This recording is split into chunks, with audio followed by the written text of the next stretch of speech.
My daughter tried to put me in a nursing home at 59. Said I was not capable anymore. Handed me papers to sign away my own finances, like I was already dead. 7 years later, I own a company worth millions, built on the same numbers she said I was too old to understand. Last month, my sister posted a photo of my houseboat online.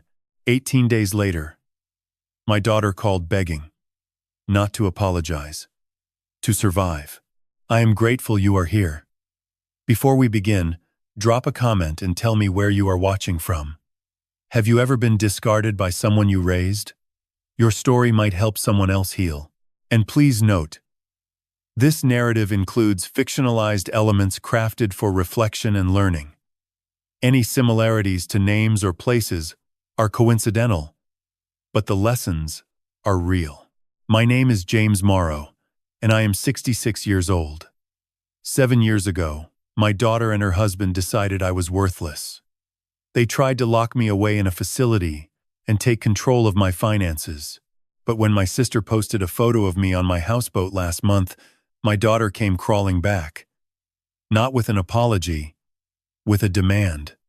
Let me take you back to where it started. To the night I learned that the people who should protect you in old age are sometimes the ones who try to bury you alive. It was a Thursday evening in October of 2018. I was 59 years old, sitting at the kitchen table that had belonged to my late wife, Linda. She had picked that table herself at an estate sale 11 years earlier. Solid oak, scratched in all the right places. She used to say a table without marks had never hosted a real family. I wonder what she would say about the marks that night left on me. Paige and Derek had moved in 8 months ago. Temporarily. That was the word they used.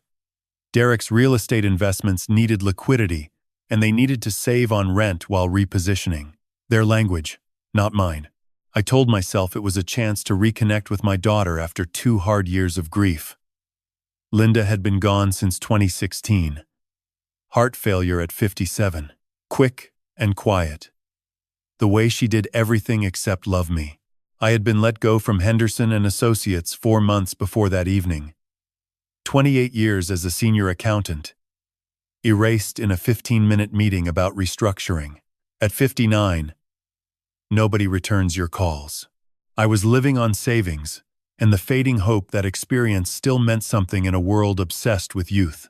The folder sat in my hands. Inside were bank statements, a breakdown of my retirement savings, and a cashier's check for $55,000. I had heard them talking 3 nights earlier about a down payment on a house in Worthington. They were short. I could fix that. That is what fathers do. They fix things. Paige sat across from me, scrolling through her phone. Derek beside her. Laptop open. Typing. Neither asked about my day. Neither of them ever did. I cleared my throat. Paige looked up with the expression of someone interrupted during something important. I want to talk to you both about something, I said. I know you have been looking at houses. I know the down payment is a challenge. I pulled out the folder. I have $55,000 here. It is most of what I have left, but I want you to have it. For the house. For your future. The silence that followed was not gratitude. Derek leaned back first. He closed his laptop slowly, deliberately. The way you close a book you have already finished. 55, he repeated. James, we need 200 minimum for what we are looking at. 55,000 is not a down payment. It is a rounding error. Paige did not even open the folder. She pushed it back across the table with 2 fingers. Dad. She said it flat. No warmth. No softness. Look, we need to have an honest conversation. You got let go 6 months ago. You have no income. You are 59 with no prospects. This house is too small for 3 adults, and frankly, you are not managing well on your own. Derek reached into his briefcase beside the chair. He pulled out 2 documents and slid them across the table. The first was a brochure. Maple Ridge Senior Living. Pictures of elderly people playing chess in a sunlit room. The second was a legal form. Financial power of attorney. We think it is time, Derek said. His voice was calm, practiced. You sign this over to us. We manage your accounts properly, and we find you a comfortable place where people can look after you. It is the responsible thing to do. My hands went cold. I stared at the brochure, then at the power of attorney form, then at my daughter. Paige, I whispered. She would not meet my eyes. Dad, you are not capable anymore. You cannot manage your own finances. You got fired. You barely leave the house. This is not a punishment. It is just reality. Let us handle things. I stood up. My chair scraped against the floor Linda had chosen. I was shaking. I am 59 years old, I said. I managed the books for a company with $40 million in annual revenue for 28 years. I am capable. Derek stood too. Faster. He stepped toward me and put his hand on my shoulder. Not gently, firmly. A push, more than a touch. Sit down, old man. He said it quietly, almost bored. You are making this harder than it needs to be. His hand pressed. I stumbled backward. My hip caught the counter. My arm swept across the surface, and Linda's coffee mug crashed to the floor. The one Paige had given her 15 years ago. World's best mom.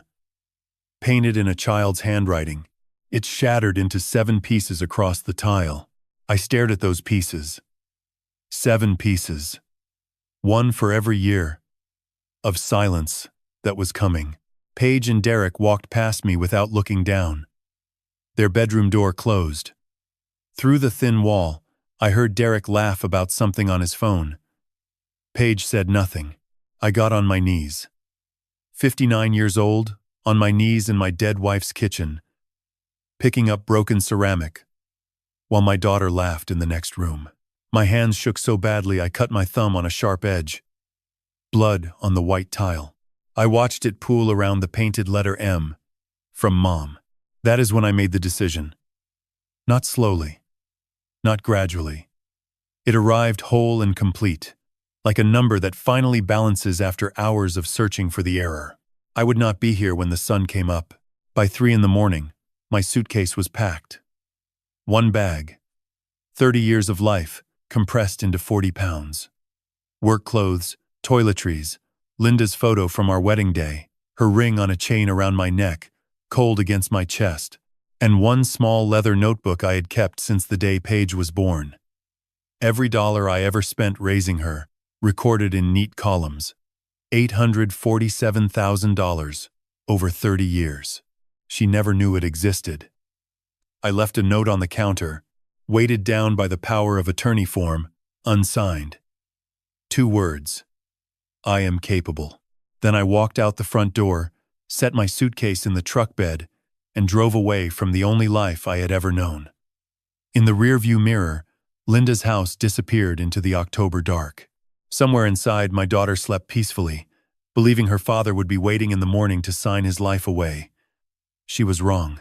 The interstate stretched south like a line on a ledger that had no end. Mile after mile of darkness, broken only by headlights, and the occasional green glow of an exit sign I did not take. I drove through the night without stopping, without thinking, without looking back. I sold the house in 9 days. An investor named Gerald, who specialized in estate purchases, offered $162,000 cash. No inspection, no contingencies. The mortgage balance was $84,000. Closing costs ate another $30,000. The wire transfer landed in my checking account on a Tuesday afternoon. $48,000. Everything Linda and I had built over 3 decades, reduced to a 5-digit number on a screen. I did not tell Paige. I did not owe her an explanation. The note I left said everything that mattered. 2 words. I am capable. The first 3 days I drove without a destination. South felt right. South meant warmth. South meant distance. I slept in truck stop parking lots with the doors locked, and Linda's photo propped against the passenger visor. I ate gas station sandwiches and drank burned coffee that tasted like diesel fumes and regret. On the 4th morning, My phone rang. Charlotte. My sister was 4 years younger than me. We had always been close in the quiet way siblings are when they survive the same difficult parents. After Linda died, Charlotte called every Sunday without fail. Still standing, she would ask. Still standing, I would answer. It had become our ritual, our proof of life. But this was not Sunday. And her voice was not calm. James, I need help. Her breathing was ragged. I am in trouble. A project I invested in collapsed overnight. I owe $32,000 by Friday, or I lose everything I have put into this venture. You are the only person I trust enough to ask. I pulled into a rest area outside Valdosta, Georgia. The truck idled. My banking app showed $48,000. If I gave her 32, I would have $16,000 left. $16,000 to start an entire life from nothing at 59 years old. Charlotte, that is almost everything I have. I know. Her voice cracked. I would never ask if it was not desperate. You know that. But you are my brother. You are all I have left. I sat there for a long time. Watched trucks pull in and out of the rest area. Watched a family with 3 small children pile out of a minivan, laughing, stretching, alive in ways I had forgotten how to be. I thought about Paige. How she had laughed when I offered $55,000. How she had pushed the folder away without opening it. How Derek had called it a rounding error. And here was Charlotte actually asking. Not demanding. Not mocking. Asking the way family is supposed to. I opened the wire transfer screen. Entered Charlotte's routing number. Entered the amount. $32,000. My thumb hovered over confirm. If she lost it, I would have $16,000 in a world that had already decided I was worthless. No job, no home, no backup plan, no one coming to save me. But she was family. Real family. The kind that calls on Sundays. The kind that asks how you are and waits for the honest answer. I pressed confirm. Transfer initiated. New balance. $16,000. I stared at that number for a full minute. 16,000. At 59. With nothing else. No pension coming. No Social Security for another 3 years. No skills the modern world seemed to want. I put the truck in drive and kept heading south. Cedar Key, Florida emerged from morning fog on my 6th day of driving. I had chosen it because Linda had mentioned it once. Years ago. During one of those late-night conversations, where you share dreams you never expect to chase. She had read about it in a travel magazine.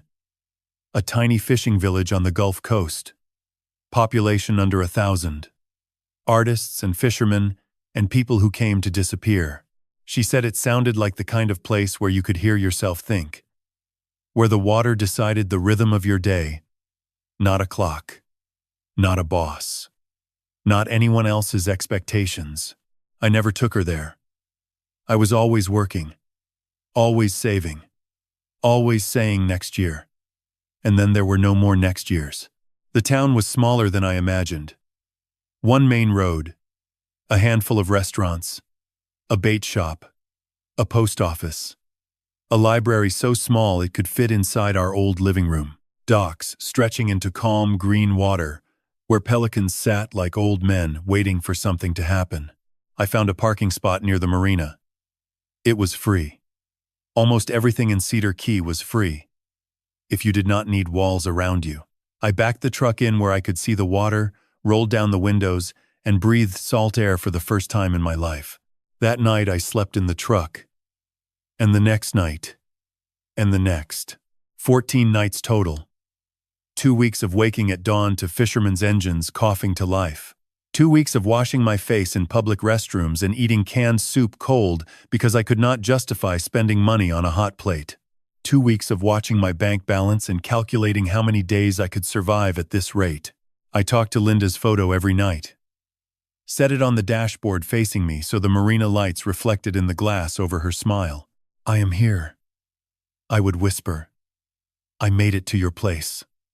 I just do not know what happens next. She never answered. But somehow, her silence felt different here. Less like absence, more like patience. By the end of the second week, I had spent $400. Food, fuel, one parking ticket I could not afford. My balance sat at $15,600. I calculated it every night on the back of a gas receipt. The numbers were not kind. At this rate, without shelter, without work, I had maybe 10 months before I hit zero. On the 15th morning, I woke to knuckles rapping against my driver's side window. 6:45 in the morning. The sky was pink and orange over the Gulf. A man stood outside my truck. Asian American, mid-50s. Wearing a faded polo shirt and holding a styrofoam cup of coffee. He was smiling. Not the pitying kind of smile. The kind that said, "I see you, and you are still a person." I rolled down the window. He extended the coffee toward me. The steam curled upward into the salt air like a small prayer. "You have been out here 2 weeks," he said. His voice was gentle but direct. "I am Pastor David Chen from the church on 2nd Street. I think we should talk." I took the coffee. It burned my tongue. It tasted like mercy. Pastor David Chen did not ask why I was sleeping in my truck. He did not ask where I came from, or what I had done wrong. He asked one question: "Have you eaten today?" I had not. I had not eaten yesterday, either. The last can of soup was 2 days ago, split into 2 meals that barely qualified as one. He nodded like my silence was answer enough. "Come with me," he said. "There is breakfast at the church. No strings. No sermon required." Cedar Key Community Church was a small white building, 3 blocks from the marina, paint peeling near the gutters, a wooden cross above the door that leaned slightly to the left, as if even God's symbols got tired of standing perfectly straight in the Florida humidity. Inside, a folding table held aluminum trays of scrambled eggs, toast, and sausage. 4 other people sat eating quietly. They did not look up when I walked in. They understood the etiquette of a place like this. You did not stare at a man on his way down. I ate 2 plates. David sat across from me with his own coffee and waited. Patient, unhurried. Like time was something he had decided not to believe in. When I finished, he spoke again. "We have a shower in the back. Clean clothes in the donation bin. Take what you need. After that, I want to introduce you to someone." I showered for the first time in 5 days. The water was lukewarm, and the pressure was weak, but it felt like absolution. I stood under it longer than I needed to, let it run over my face until the salt from 2 weeks of sea air and silent crying dissolved down the drain. The clothes from the donation bin were not my size. A flannel shirt too wide in the shoulders. Jeans an inch too short. But they were clean, and they smelled like laundry detergent instead of truck cabin and desperation. David drove me to Dock Street in his old Honda Civic. The bait shop and fish market sat at the end of a wooden pier that creaked under every step. Boats lined the dock. Small ones mostly. Working boats with nets draped over the sides and coolers stacked on the decks. The air was thick with salt, diesel, and the sharp copper smell of fresh fish. A man stood at the far end, hosing down the concrete floor of an open-air processing area. Thick arms, weathered face, gray hair cropped close to his scalp. He moved with the efficiency of someone who had done the same tasks 10,000 times and found peace in the repetition. David raised his hand. "Frank." The man looked up. His eyes moved from David to me, assessed me in 2 seconds flat. The ill-fitting clothes, the hollow face, the posture of a man trying to stand tall when everything in him wanted to fold. David put his hand on my shoulder. "Frank Reeves, this is James. He is new in town, looking for work." "James. Frank runs the fish market and the dock operations here." Frank turned off the hose. Walked toward me. His handshake was brief, strong, businesslike. "You know fish?" he asked. "No," I said. "You know boats?" "No." 3 seconds of silence. His eyes stayed on mine. Not judging. Measuring. You show up on time? Yes. Every day? Every day. He looked at David. Then back at me. 12 an hour. Start tomorrow. 5 in the morning. Do not be late. I do not explain things twice. That was it. No resume. No references. No questions about the gap in my employment, or why a 59-year-old man was sleeping in his truck at a Florida fishing village. Frank Reeves hired me in under 30 seconds based on 3 answers and whatever he saw in my eyes. David dropped me at a motel 6 blocks from the marina. The Pelican Inn. 2 stories of faded yellow paint and rusted balcony railings. The woman at the front desk, Doris, took cash without asking for identification. $200 a week, she said. Checkout is Saturday. No pets. No noise after 10. The room was small. A single bed with a mattress that sagged in the center. A hot plate on a pressboard dresser. A window facing the parking lot where a neon vacancy sign buzzed and flickered in alternating red and blue. The wallpaper had started peeling near the ceiling, curling downward like it was trying to escape. David stood in the doorway. The church will cover this week and next. After that, you will need to carry it yourself. I believe you can. He left without waiting for thanks. Some people understand that gratitude weighs heavier when you force it into words. I sat on the bed that first night, set Linda's photo on the nightstand, pulled out a pen and the back of a gas station receipt. I did what I had done every night for 30 years. I calculated. Balance, $15,800. Income starting tomorrow. $12 an hour, 40 hours a week, $480 before taxes, roughly $400 after, expenses, motel $200 per week, $800 per month, food, if I kept it to $10 a day, $300 per month, total monthly burn, $1,100, monthly income after taxes, $1,600, monthly surplus, $500, but that assumed no emergencies, no car repairs, no illness, no surprises. And life, I had learned, was nothing but surprises. Without the job, running purely on savings, I had 11 months. 11 months before 15,800 became zero. Before I became the man Derek said I was. A burden. Incapable. I looked at Linda's photo. The marina lights outside caught the edge of the frame and threw a small rainbow across the ceiling. 11 months, I told her. I need to become someone new in 11 months. Someone they cannot throw away. The room hummed with silence. The vacancy sign buzzed.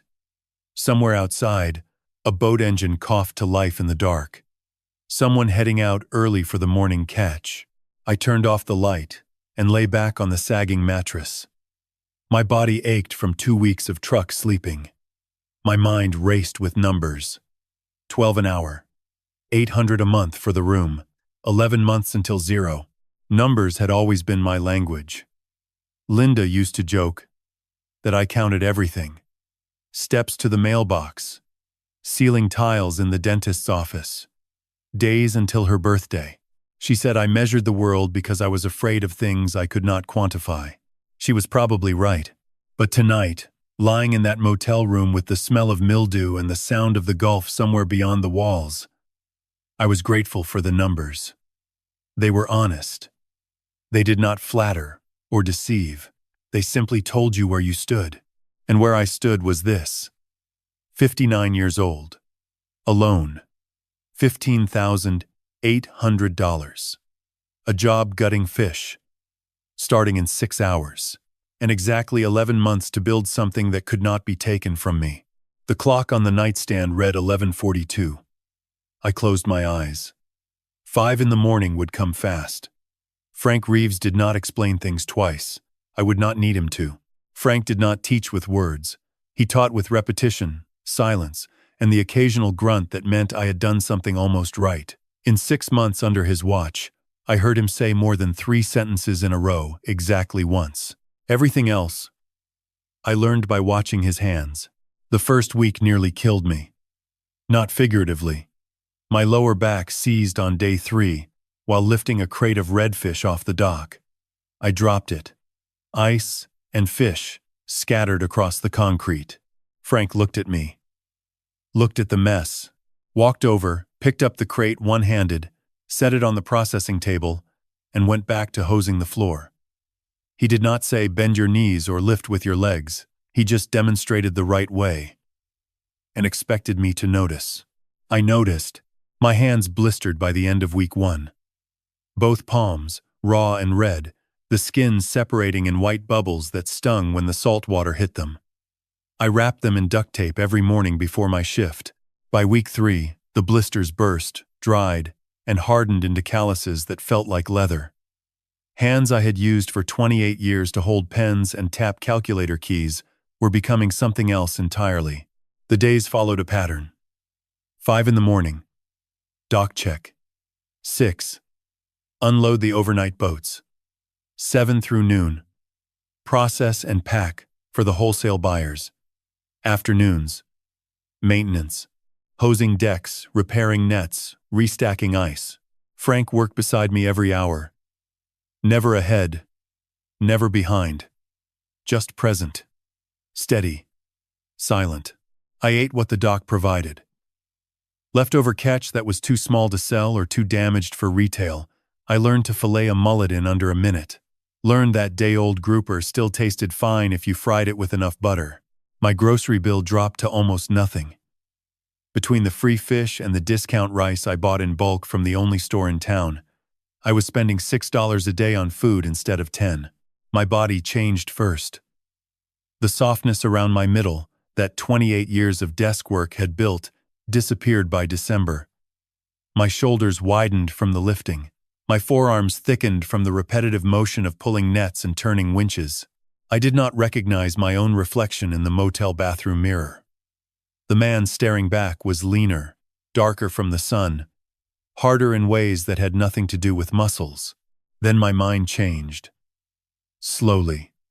The noise that had been screaming inside my head since October, the replaying of Derek's voice, Paige's face, the crash of Linda's mug, it grew quieter. Not gone. Just quieter, pushed back by exhaustion and routine, and the simple fact that at the end of every day, I had done something measurable. I had processed 400 pounds of fish. I had cleaned 3 boats. I had earned $48. Numbers. Always numbers. They kept me sane. January became February. February became March. The weather warmed.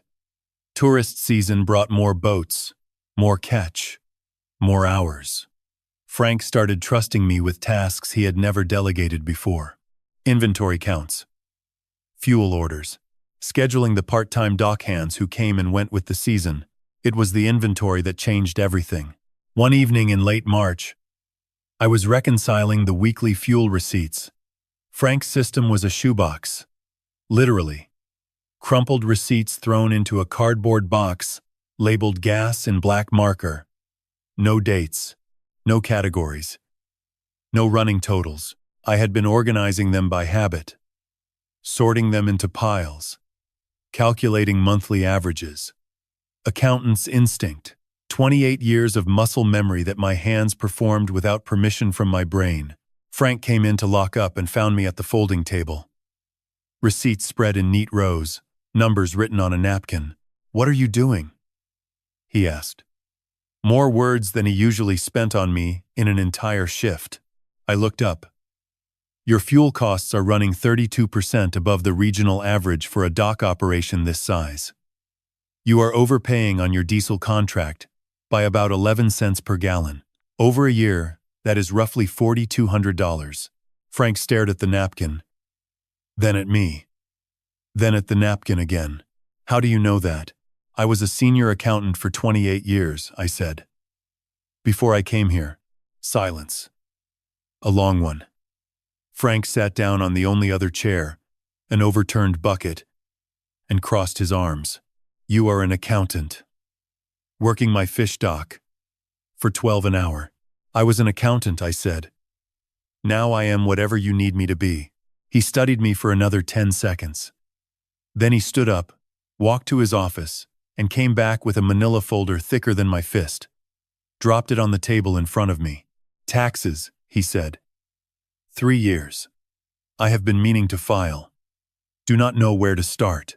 I opened the folder. It was chaos.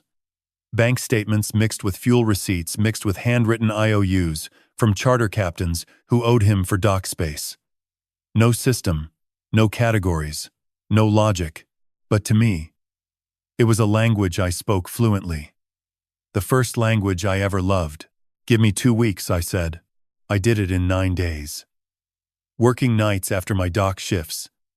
Sitting in my motel room under the flickering light. Sorting Frank's financial life into order when I handed him the completed returns, along with a spreadsheet showing where he was losing money and where he could save. He looked at the documents like I had handed him a map to buried treasure. The next Monday, he called me into his cramped office. A room barely big enough for a desk, a filing cabinet, and the smell of old coffee. "I am making you dock supervisor," he said. 15 an hour. You handle the books too. No extra pay for that. Consider it the cost of me not asking questions about why an accountant with 28 years of experience showed up in my parking lot sleeping in a truck. I nodded. Fair enough. Word traveled the way it does in small fishing communities. Through the fog, Captain Bill Hadley approached me the following week at the gas dock. "Heard you fixed Frank's books. I got a mess of my own. Can you take a look?" Then Captain Rosa Gutierrez. Then old Pete Donovan, who ran a 3-boat shrimping operation and had not filed taxes in 4 years. I said yes to all of them. I charged nothing. Not yet. I was building something I could not name. Something that felt like the foundation of a house I had not yet designed. By April, I had 3 steady clients beyond Frank. My savings had stabilized at $14,800. Not growing much, but no longer bleeding. The 11-month clock had slowed. I was treading water instead of drowning.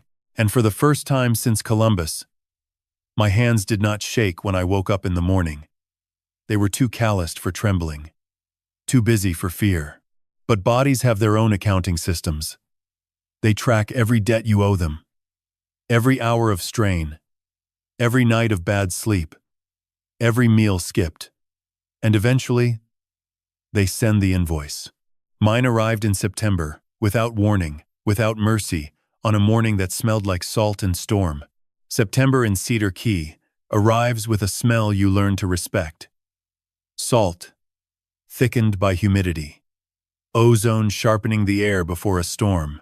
The Gulf darkens from green to gray in the span of an afternoon, and every fisherman on Dock Street starts checking weather apps with the kind of focus they usually reserve for sonar readings. Hurricane Delia missed us by 40 miles. Passed to the south on a Wednesday night, dragging bands of rain and 60-mile-per-hour gusts that howled through the marina like a wounded animal. By Thursday morning, the worst had passed. Cedar Key was still standing. The docks were cluttered with debris, overturned coolers, tangled netting, but structurally intact. Frank had us working double shifts for 3 days after the storm. Every boat needed checking. Every dock needed clearing. Every net that had been torn loose needed hauling back in by hand. It happened on the 3rd morning. I was pulling a commercial seine net that had wrapped itself around a piling. The net was waterlogged, heavy with seaweed and trapped fish that had died in the tangle overnight. I braced my feet on the wet concrete and pulled. The net resisted. I pulled harder, leaning back, using my body weight as leverage. Something in my lower back made a sound I will never forget. Not a crack, not a pop. A wet, grinding shift, like a gear slipping in a machine that was never designed to carry this load. The pain was instantaneous and absolute. White hot. My legs gave out. I went down on the concrete, face against the wet dock, one hand still tangled in the net. Frank was beside me in seconds. "Do not move," he said. First time I ever heard urgency in his voice. The emergency room in Chiefland was 40 minutes away. Frank drove. I lay across the back seat of his truck, every bump in the road sending lightning through my spine. The diagnosis was a herniated disc, L4, L5. The doctor was young, clinical, matter of fact. 3 weeks minimum rest, no lifting, no bending, no work. Here is a prescription for the pain. Follow up in 21 days. The bill was $650. I did not have insurance. Frank's doc plan did not start until 6 months of employment. I was 2 weeks short. I paid cash from the account that held everything I had left in the world. New balance. $412. $412. 3 weeks of no work. Rent due in 9 days at $200 for the week. I lay in my motel room on the sagging bed, a pillow wedged under my knees the way the doctor instructed, and stared at the ceiling. The pain medication made everything soft around the edges, but did nothing for the sharp clarity of the math. 412 minus 200 for rent left $212. $212 to eat for 3 weeks. $10 a day. Possible. Barely. But that assumed nothing else went wrong. And on day 6, something else went wrong. Doris slid the notice under my door at 7 in the morning. Rent overdue. Pay within 5 days, or vacate premises. I had miscounted. The week ended Saturday, not Monday. I owed $200 in 4 days and had $212 in my account. That left $12. $12 for 2 more weeks of food and medicine. The math was impossible. I had run the numbers 100 different ways and none of them balanced. On day 7, I did something I swore I would never do. I picked up my phone, opened the contacts, scrolled to the deleted folder where numbers go before they disappear forever. Paige's number was still there, 48 hours before automatic permanent deletion. My thumb hovered over her name. I could call. I could beg. She would probably laugh. Or worse, she would say, "I told you so." Not capable, Dad. But maybe she would send $200. Maybe the satisfaction of hearing me grovel would be worth that much to her. My hand shook. Tears ran hot down my face. The first I had allowed since that night, in Columbus. They pooled in my ears because I was lying flat on my back, unable to sit up without the pain paralyzing me from waist to skull. I spoke to the empty room, to Linda's photo on the nightstand, to whatever remained of my pride. I will not give her that satisfaction. I will not let her know she won. I will not call my daughter and confirm everything she believed about me. I pressed delete. Watch the number disappear, character by character. The area code first. Then the prefix. Then the final 4 digits. Gone. I put the phone face down on the mattress and cried for 10 minutes. Ugly crying. The kind that makes your chest heave and your ribs ache and your throat close like a fist. 10 minutes. Then I stopped, wiped my face with the back of my hand, stared at the ceiling. On day 9, I planned to crawl to Frank's office on crutches and ask for a loan. I would rather beg a near stranger who respected me than a daughter who despised me. But when I hobbled back to my room that evening, there was an envelope under the door. No name. No return address. White. Unsealed. I opened it standing in the hallway. One hand braced against the wall for balance. $600 in cash. 50s and 20s. And a small piece of paper with 3 handwritten words. From a friend. The next morning, Pastor David knocked on my door. Someone made an anonymous donation to help a neighbor in hardship, he said. We heard about your injury. Please accept this month's rent as well. No strings. I did not ask questions. I could not afford pride when the alternative was sleeping in my truck again with a herniated disc. I took it. The church covered the next month's rent too while my back healed. By late October, I was upright again, moving gingerly, still stiff, every morning, when the Gulf air was damp, but standing. I returned to work on a Monday. Frank nodded when I walked in at 4:55. 5 minutes early. He handed me the hose without a word. That night, back in my room, I stood at the window, watching the marina lights reflect across the dark water. My savings had cratered to $300, the lowest point since arriving, lower even than the truck days, because now I had rent to pay and a body I could no longer fully trust. But I was alive. I was standing, and I had learned something in those 3 weeks on my back that I could not have learned any other way. The world will take everything from you if you let it. Your money, your pride, your daughter, your health. It will strip you down to nothing and dare you to keep breathing. But it cannot take the one thing that matters most: your refusal to quit. I looked at Linda's photo. Her smile caught the neon glow from outside. Never again, I whispered.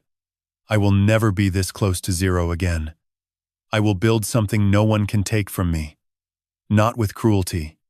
Not with paperwork. Not with a brochure for a place where old men go to disappear.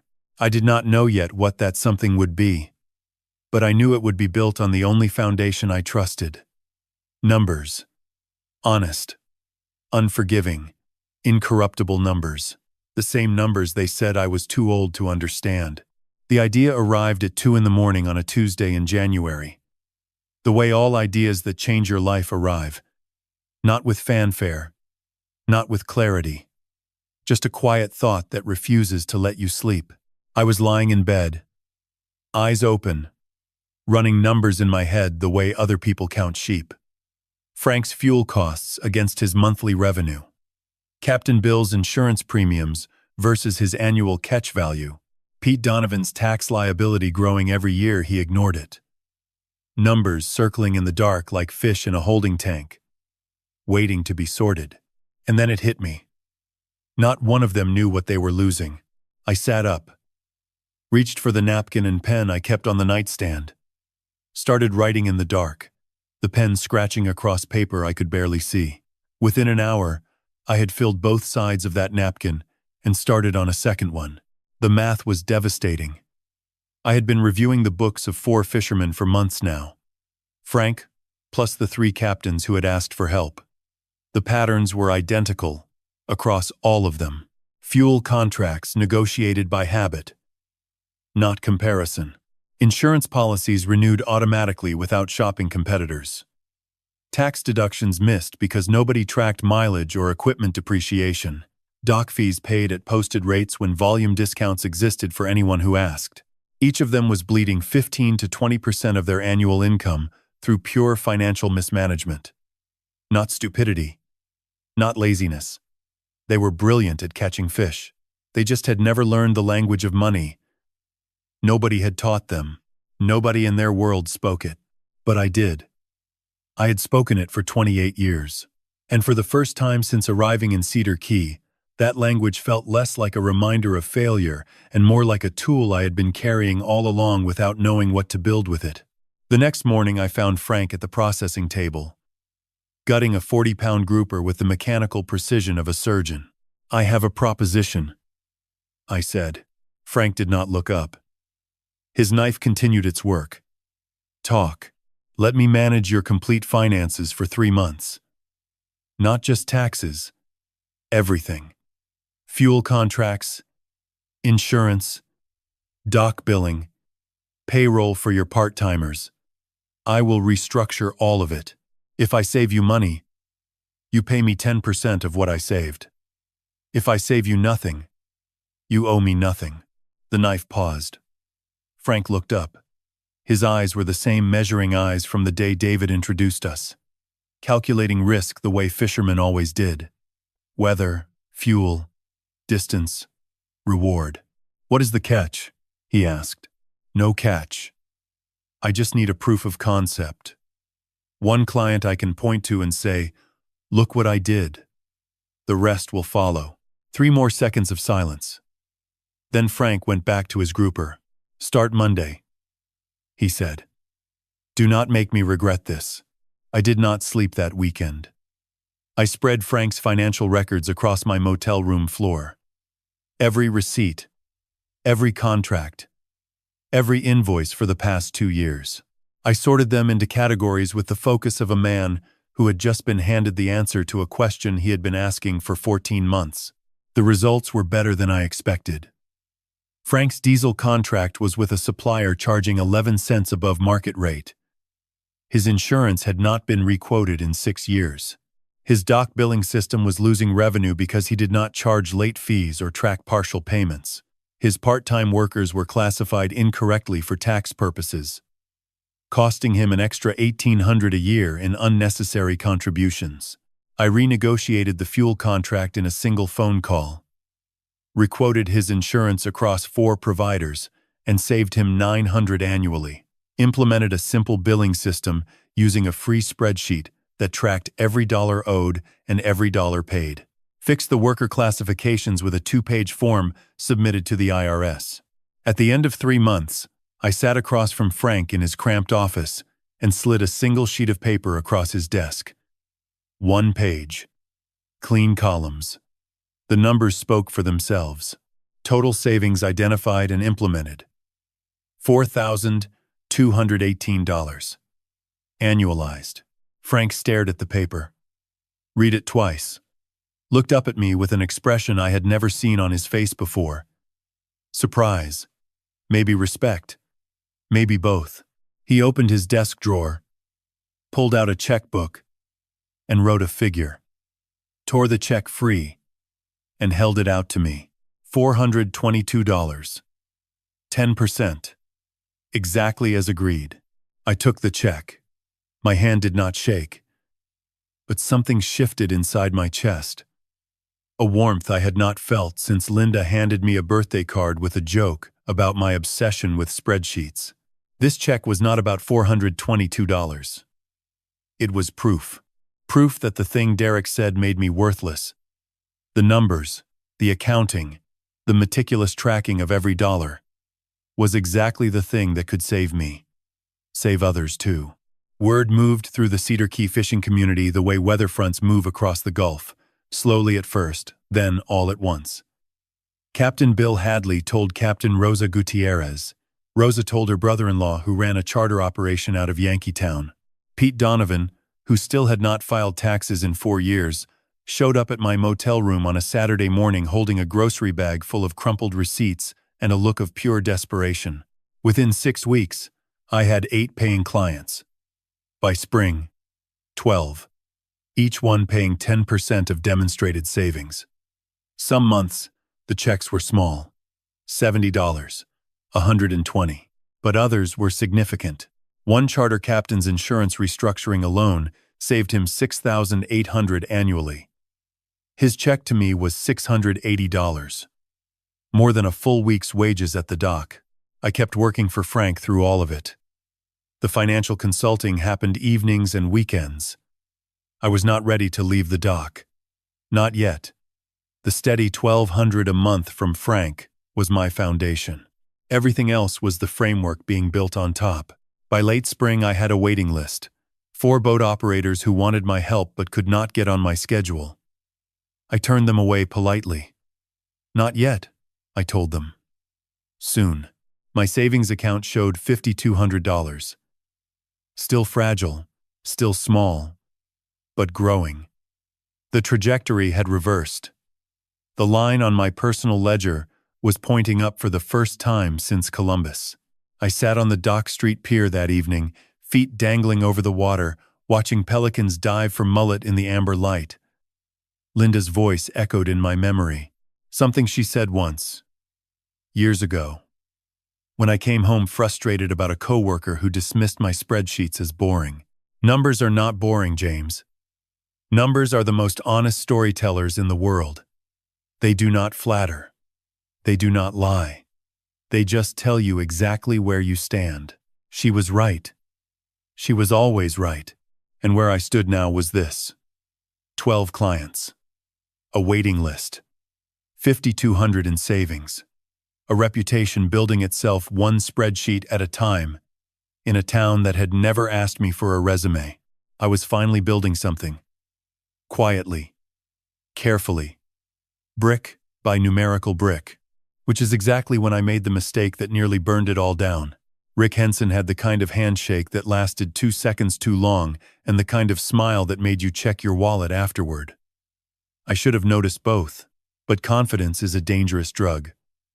And I had just taken my first hit after 18 months of withdrawal. He found me at the Island Room on a Friday evening in June.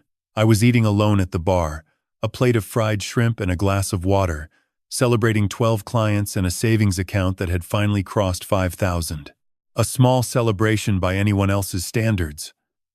By mine, it was a parade. Rick sat down 2 stools over, ordered a bourbon, made small talk about the weather, the fishing season, the tourists crowding the docks. Then he mentioned, casually, almost as an afterthought, that he had heard about the accountant on Dock Street who was saving fishermen thousands. That would be me, I said. Flattered. Stupid. Within an hour, he had told me his story. Former financial consultant from Jacksonville. Relocated to Levy County to manage charter boat operations for a tourism company expanding along the Nature Coast. He needed a local partner, someone who understood the fishing community, someone who could manage the books for a fleet of 12 tour boats. The numbers he described were intoxicating. 12 boats. Average revenue $80,000 per boat annually. Total fleet revenue approaching $1 million. My 10% of demonstrated savings could mean $15,000, $20,000 a year from a single client. He leaned forward. All I need from you is $5,000 up front. For the fleet management software and the initial setup. We split the consulting fees, 60-40. You do the work. I bring the clients. Simple. I should have said no. I should have asked for documentation. I should have requested a contract, references, proof that the tourism company existed. I should have done everything I would have demanded in my 28 years at Henderson and Associates. Instead, I heard Derek's voice. You cannot even fix your own life.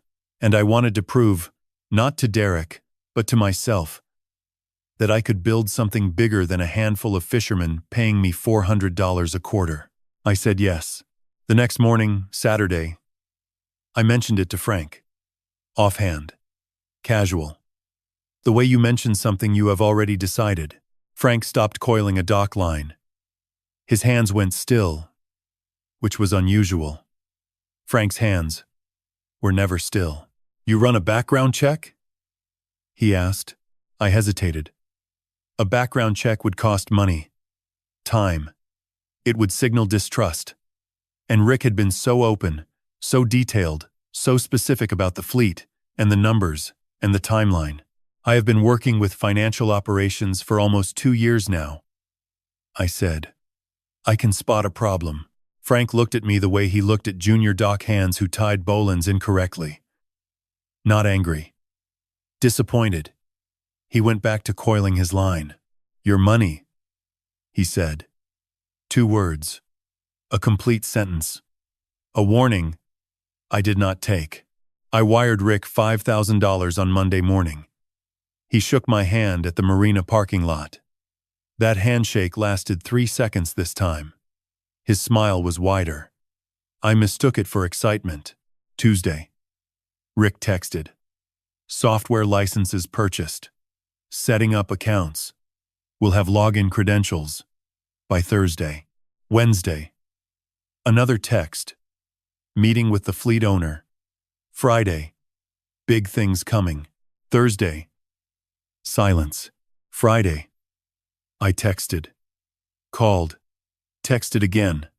Nothing. Saturday morning. His phone number was disconnected. The email address bounced. The Jacksonville address he had casually mentioned during our first conversation did not exist. I checked. Drove 40 minutes to Chiefland to use the library computer. The tourism company he described had no website, no registration with the state, no trace anywhere. $5,000. Gone. Not stolen by force. Given willingly. By a man desperate to believe his skills had value. Beyond a small fishing village. I sat on the Dock Street pier that night. Long after the marina had gone quiet. Long after Frank had locked up and driven home. The water was black and still. No wind, No sound except the occasional creak of a boat hull against its mooring. Linda's photo was in my shirt pocket. I took it out and held it in both hands. The marina light was just bright enough to see her face. I got fooled, I told her. Not because I am stupid, because I wanted to believe someone saw my value. Someone from outside. Someone who looked at me and said, yes, you are worth investing in. I paused. The truth of it sat heavy in my chest. Same mistake I made with Paige, I whispered. Needing someone else to tell me I mattered. Needing external validation badly enough to ignore every red flag waving in my face. The water lapped against the pilings. Quiet. Patient. Like it was waiting for me to finish. I put Linda's photo back in my pocket. Stood up. My back protested. A dull reminder of September. I walked to my truck slowly. $5,000 was not nothing. It was 10 weeks of dock work, 3 months of careful saving, a cushion I had fought to build, and I had handed it to a stranger because his smile was convincing and his numbers were large. I drove to the Levy County Library the next morning. Opened at 9. I was there at 8:55. When the doors unlocked, I walked straight to the nonfiction section and pulled every book I could find on contract law, business fraud prevention, and due diligence. 6 books total. I filled a canvas bag and carried them to the checkout desk. The librarian, a woman in her 60s with reading glasses on a beaded chain, stamped each one without comment. Then she paused on the last book, Protecting Yourself from Financial Predators. She looked up at me over her glasses. Learning from experience? She asked. Not unkindly. I nodded. Expensive experience. She stamped the book. Those are the lessons that stick, she said. That night in my motel room, I started reading. I read until 2 in the morning. Then I opened a new notebook, the kind with grid paper that accountants prefer, and began writing rules. My rules. The framework I would follow for every business decision going forward. Rule 1. Never invest without independent verification. Rule 2. Never let flattery override due diligence. Rule 3. If the returns sound too good, they are. Rule 4. Trust is earned in months and lost in seconds. Rule 5. The people who truly see your value will never ask you to prove it with your wallet. I filled 3 pages. Then I closed the notebook and lay back on the bed. $5,000. A con man's smile. A lesson that would have cost nothing if I had listened to Frank. But I had been too proud, too hungry, too eager to believe I was ready for something bigger than what I had built. The humiliation burned. But underneath it, something harder was forming. A resolve that had nothing to do with anger and everything to do with refusal. Refusal to be fooled twice. Refusal to let confidence outrun competence. Refusal to need anyone's approval so badly that I handed them the power to destroy me. If this world was going to test me, I would study harder than it could cheat. I would learn faster than it could deceive. And I would never again mistake a stranger's flattery for proof of my own worth. But the next test would not come from a stranger. It would arrive from 900 miles north, from the same people who had already tried to bury me once. And this time, they would not bother with a smile. I thought Cedar Key was far enough. 900 miles between Columbus and the Gulf Coast. An entire world of distance, silence, and salt air separating me from the people who had pushed me out. I thought if I stayed quiet, stayed small, stayed invisible, they would forget I existed. Move on to whatever new project or scheme occupied their ambition. But people like Derek Lawson do not forget. They monitor. They track. They wait. And when you start to stand upright again, they reach across whatever distance necessary to push you back down. It started in late October. A Tuesday. I arrived at my motel room after a full day on the dock to find 3 voicemails on my phone, all from clients. Captain Bill Hadley was first. James, listen. I got an email today from someone saying you have a history of financial fraud. I do not know what to think. I need to step back from our arrangement until I figure this out. Rosa Gutierrez was second. Similar message. More hesitant. James, someone sent me a warning about you. Said you were investigated for embezzlement at your old job. Is this true? I need to put things on hold. Pete Donovan did not leave a voicemail. He just sent a text. 3 words. We are done. Merci. By Thursday, a 4th client had pulled out. A shrimper named Dale Erickson, who I had only been working with for 6 weeks. His message was the most direct. Got an anonymous email saying, "You are a fraud. Cannot take that risk with my books. Sorry. 4 clients. 4 cancellations.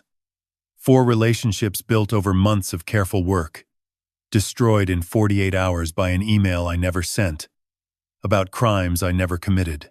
I sat in my motel room that Thursday night and read the forwarded email Rosa had been kind enough to share. Professional formatting. Clean language. No spelling errors. The subject line read, "Important information regarding James Morrow, financial consultant." The body was 3 paragraphs of carefully constructed lies. Claims of a fraud investigation in Ohio. References to a terminated employment that suggested misconduct. A suggestion that anyone sharing financial records with me was placing themselves at risk. No signature. No name. No return address that meant anything. Just a generic email account created for the sole purpose of destroying me from a distance. Friday morning, I called the one person in Cedar Key who might know what to do. Pastor David connected me with a lawyer named Ellen Vasquez in Gainesville. She was not expensive, but she was thorough. I could not afford much, but I could afford 1 consultation. Ellen traced the email through its routing headers. It took her 2 days and cost me $300 I barely had. When she called back, her voice was even. Professional. The email originated from an IP address registered to a commercial office suite in Columbus, Ohio. The business listed at that address is called Lawson Capital Investments, LLC. Derek, my son-in-law, 900 miles away, reaching across state lines to poison a life he had no part in. I was not surprised. Not exactly. I had suspected it the moment Rosa forwarded that email. The language was too polished for a random attack, too specific in its claims about Ohio and terminated employment. Someone who knew my history, someone who had been waiting. What I felt was not shock. It was exhaustion. The deep, bone-level fatigue of realizing that distance does not protect you from people who are determined to see you fail. You cannot outrun malice. You can only outlast it. That evening, I sat in my truck at the marina parking lot and called Charlotte. Our weekly check-in. Sunday was still 3 days away, but I needed her voice. "Still standing?" she asked. "Our ritual. Still standing," I said. But barely. I told her everything. The emails. The cancellations. Derek's name on the IP trace. The 900 miles that apparently were not enough. Charlotte was quiet for a long time. When she spoke, her voice was steady, low. The voice of someone who had thought carefully before opening her mouth. "Then do not give them anything to find," she said. "No social media. No online presence. Work quiet. Build careful. Let them think you disappeared. Let them believe they won. And if they come back, they will get bored," she said. "People like Derek only attack what threatens them. If you vanish completely, you stop being a threat. You become nothing to them again. And in that nothing, you build everything." I drove home that night through Cedar Key's empty streets. Population 700. No traffic lights. Just the distant sound of the Gulf and the smell of night-blooming jasmine from someone's yard. In my motel room, I opened my laptop. The old one I had bought second-hand for $200 6 months earlier. I opened Facebook, looked at my profile. 3 posts in 2 years. A photo of a sunset over the marina. A birthday message from Charlotte. A shared article about retirement planning I had posted before everything fell apart. I deleted all 3 posts. Then I deleted the account. Then I opened the few other platforms I had created over the years. A LinkedIn profile I had not touched since Henderson. An old email account connected to my real name. A Google listing that someone at the library had helped me set up for my consulting work. I deleted them all. One by one. Account by account. Every digital trace of James Morrow, financial consultant, Cedar Key, Florida. Gone. By 11 that night, I was invisible again. The same way I had been when I first arrived, sleeping in my truck. No footprint. No signal. No target for Derek to aim at. I sat in the dark motel room afterward. Laptop closed. Phone face down. Linda's photo catching the neon glow from outside. Something had shifted. I could feel it. Not anger. Not defeat. Something quieter. Something that had been forming beneath the surface for months, maybe years, and had only now broken through. I had been rebuilding to prove them wrong. Every client I signed. Every dollar I saved. Every morning I showed up at 5 at the dock. All of it fueled by a single burning need. To prove that Derek was a liar. That Paige was wrong. That I was capable. But sitting in that dark room, having just erased myself from the world for the second time, I realized something. Proving them wrong was still letting them control me, still building my life around their judgment, still measuring my worth against their expectations. I was done.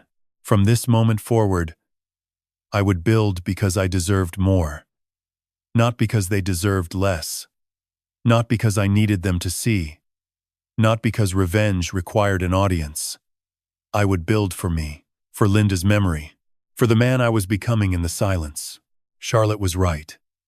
In the nothing, you build everything. And everything I built from this point forward would belong to me alone. No one would know. No one would watch. No one would have the power to destroy it with a single email. I turned off the neon light leaking through the curtain by hanging a towel over the rod. The room went completely dark. I lay back on the bed and closed my eyes. Tomorrow I would rebuild my client list. Face to face. Handshake to handshake. No internet. No digital trail. Just results and reputation, and the kind of trust that cannot be hacked from 900 miles away. And if Derek ever came looking again, he would find nothing. Just a quiet town, a quiet man, and a future he could not touch. They say empires are built in boardrooms, in glass towers, in conference calls and shareholder meetings. Mine was built in whispers. Word of mouth passed between boat captains at fuel docks. Recommendations exchanged over beer at the island room on Friday nights. A name spoken quietly from one fisherman to another. You should talk to James. He is the numbers man on Dock Street. He saved me $4,000 last year. No website. No business card. No advertisement. Just results, traveling through the Cedar Key fishing community the way the tide travels through the marsh. Slowly, steadily, until it covers everything. After Derek's attack, I rebuilt my client list from zero for the 3rd time. But this time I built it to be untouchable. No digital presence meant no target. Every client came through personal referral. Every contract was handshake first, paper second. Every relationship was face-to-face, earned across dock planks and coffee counters, and the shared understanding that a man's word mattered more than his website. By March of 2021, I had 14 clients. By June, 22. By the end of that year, I had stopped counting individual clients and started counting monthly revenue. 4,800 in November, 5,200 in December. The 10% model was compounding. Every dollar I saved, a client became an advertisement I never had to place. Every tax season brought referrals from the previous year's satisfied captains. Frank promoted me again in the spring. Not dock supervisor anymore. Operations manager. $18 an hour. A title that meant I handled scheduling, vendor relationships, and the financial oversight of the entire Dock Street operation. It was not glamorous, but it was trusted. Frank Reeves did not give trust easily, and he did not give titles at all, unless you had earned them 3 times over. I moved out of the Pelican Inn in April of 2021, found a 1-bedroom apartment 4 blocks from the marina. $750 a month. A real kitchen, with a stove that worked. A bathroom I did not share with strangers. A window facing east where I could watch the sun rise over the Gulf every morning with a cup of coffee that I brewed myself. Small luxuries that would have meant nothing to me 5 years earlier. Now they felt like proof of life. I bought a used truck to replace the one I had driven from Columbus. A 2008 Ford with 140,000 miles on it. $1,200 from a shrimper who was upgrading. It ran clean. The air conditioning worked. The radio played classic country stations that reminded me of nothing and no one. I liked that. My savings grew. $1,400 a month put away consistently. Sometimes more during tax season when the consulting checks ran larger. By December of 2021, I had $47,000 in my account. More than I had ever saved in my life. More than Derek would have believed possible from a man he called not capable. 2022 was steadier still. I stopped thinking about Paige and Derek every day. Some weeks I did not think about them at all. The work absorbed me. 40 clients became 45, then 50. I expanded beyond Cedar Key into Yankeetown, Crystal River, and Homosassa. Charter captains, commercial fishermen, small marina operators, all of them running their businesses on instinct and habit instead of data and strategy. All of them bleeding money they did not know they were losing. I fixed that. One spreadsheet at a time. Frank noticed the change in me that year. Not the financial growth. The quiet. One evening after close, he found me sitting on the processing table staring at the water. "You stopped being angry," he said. It was not a question. I thought about it. He was right. The furnace that had burned in my chest since Columbus, the one fed by Derek's voice and Paige's cold eyes, had gone out sometime during the year. I had not noticed exactly when. Just one morning I woke up and the first thought in my head was not about them. It was about the tide schedule and whether Rosa's quarterly filing was ready. I did not stop being angry, I told Frank. I just stopped letting it drive. He nodded. "Better fuel anyway," he said. Then he walked away.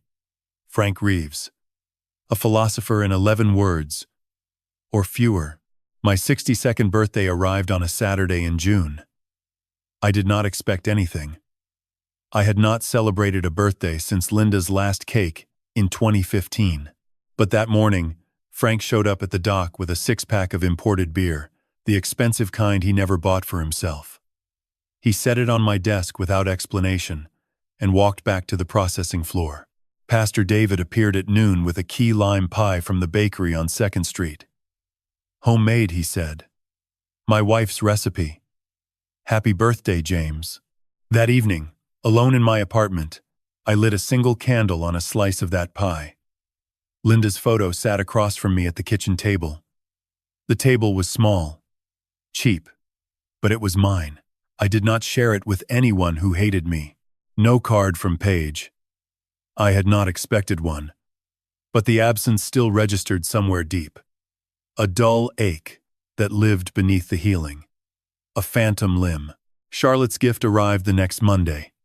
A package I had to sign for at the post office. Inside was a watch. Simple. Silver.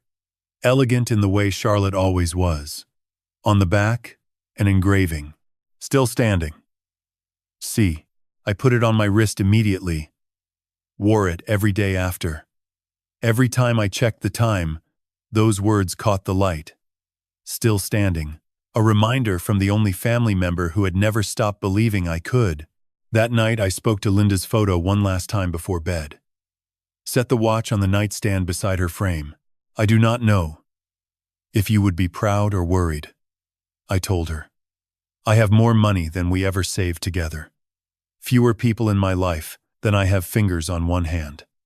I eat alone every night. I sleep alone every night. And I am more at peace than I have been in 20 years. Is that success?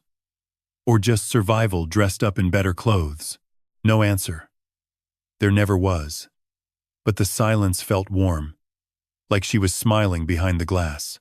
By December of 2022, my savings account read $89,000.